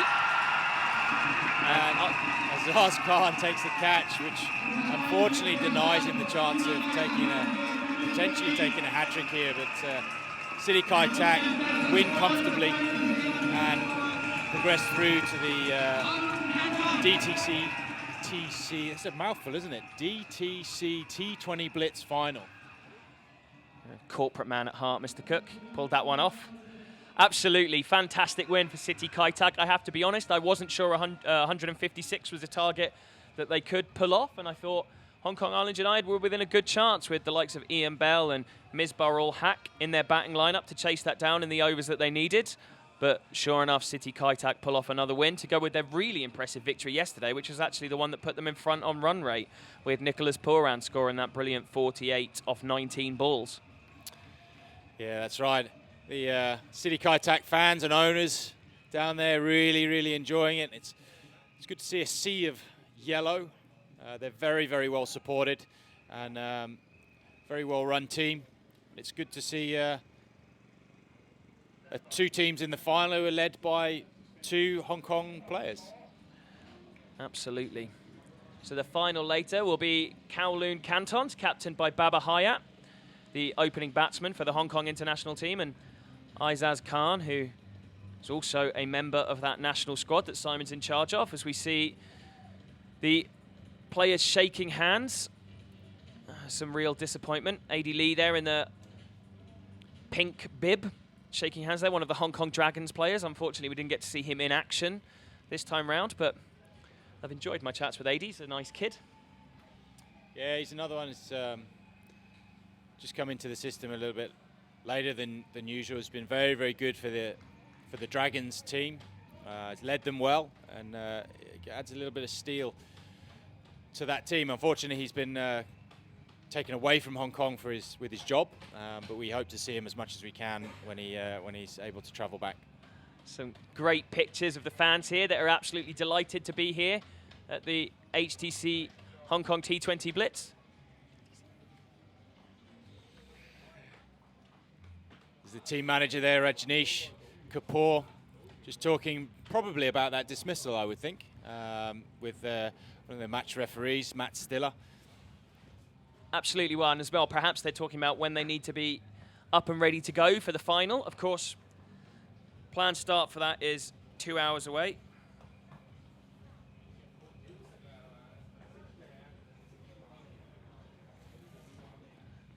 So as we see the scorecard there, both teams bowled out in this match, interestingly. The star of the show with the ball once again and with the field is Chris Jordan. But top score for Ian Bell, who made 41 from 19. Misbah 27 from 22. Unfortunately, you would say for the Hong Kong Island United guys, it's going to be those two massive star names that we're going to have to do it for them to chase this total down in the required time that they needed. And it made sense that they went down swinging rather than just go for the win and go out of the tournament. Yeah, you got the feeling with the Island United team, they're very reliant on Bell, Misbah, and Munir Dar, actually, to a certain extent. He's provided some good impetus in the group stages of the innings. But when Misbah is not firing, they looked a little bit light. Did well to get to this stage, but I think the best team ended up winning today? Yeah, I think so. I think across the 5 days of competition we've had so far, the two best teams have been the Kowloon Cantons and City Kaitak teams in terms of contributions all the way down the order. So it's fantastic that we're going to see them in the final. Yeah, absolutely. Like you said earlier, it's with both teams getting bowled out today in under 20 overs. Maybe we might be a bit concerned about the wicket. And here is Kath with the man of the match for City Kaitak. Yes, man of the match took 3 wickets, took a couple of handy catches, and also was pretty good with the bat. It's a congratulations to Chris Jordan.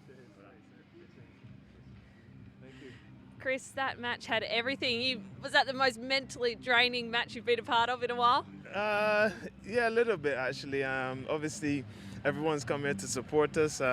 We didn't get the score on the board that we would have liked because we had maybe 190 in mind. But obviously after that, after they started to drag it back and actually put a score on the board in a crucial game like that, it's always good to have a score on the board. And with the ball, we started really well, set the tone, which we didn't do the last game, so we wanted to put that right. And right the way through, we were able to pick up wickets and keep pegging them back. And it was a real good team performance, and on to the finals now. What did you make of the controversial run-out decision? Yeah, it's a bit of a strange one. I'm always one in those situations that as long as the right decision is made, then so be it, you know. But obviously it held up the game for a little while. But I thought even after all that commotion, we did well to hold our heads and come back and win the game the way we did. It was an emphatic win and one we thoroughly deserved. So on to the final now. And now moving on to the final, you face the Kowloon Cantons. What do you think is the key to victory there? Well, they're the only team that's beat us so far, so obviously we were hurting after that first game. So I mean, I think if we can keep their overseas players as quiet as possible, especially at the top of the order with Dwayne Smith and through the middle with Marlon Samuels, I think we will go a long way to winning the game. Because if we can keep them under control, we can restrict them as much as possible. And you've seen so far in the tournament, we have a decent enough batting lineup to chase down any score. So hopefully it goes according to plan. Sounds like you've got revenge on your mind. Chris Jordan, congratulations and good luck for the final. Definitely. Cheers. Thanks a lot. Cheers. Thank you very much, Kath, and thank you, Chris Jordan. We'll be back at 2 p.m. local time, just under an hour from now, for the final, which will see the Kowloon Cantons play against the City Kaitak team for the championship in the DTC T20 Hong Kong Blitz. Thank you, and we'll see you then.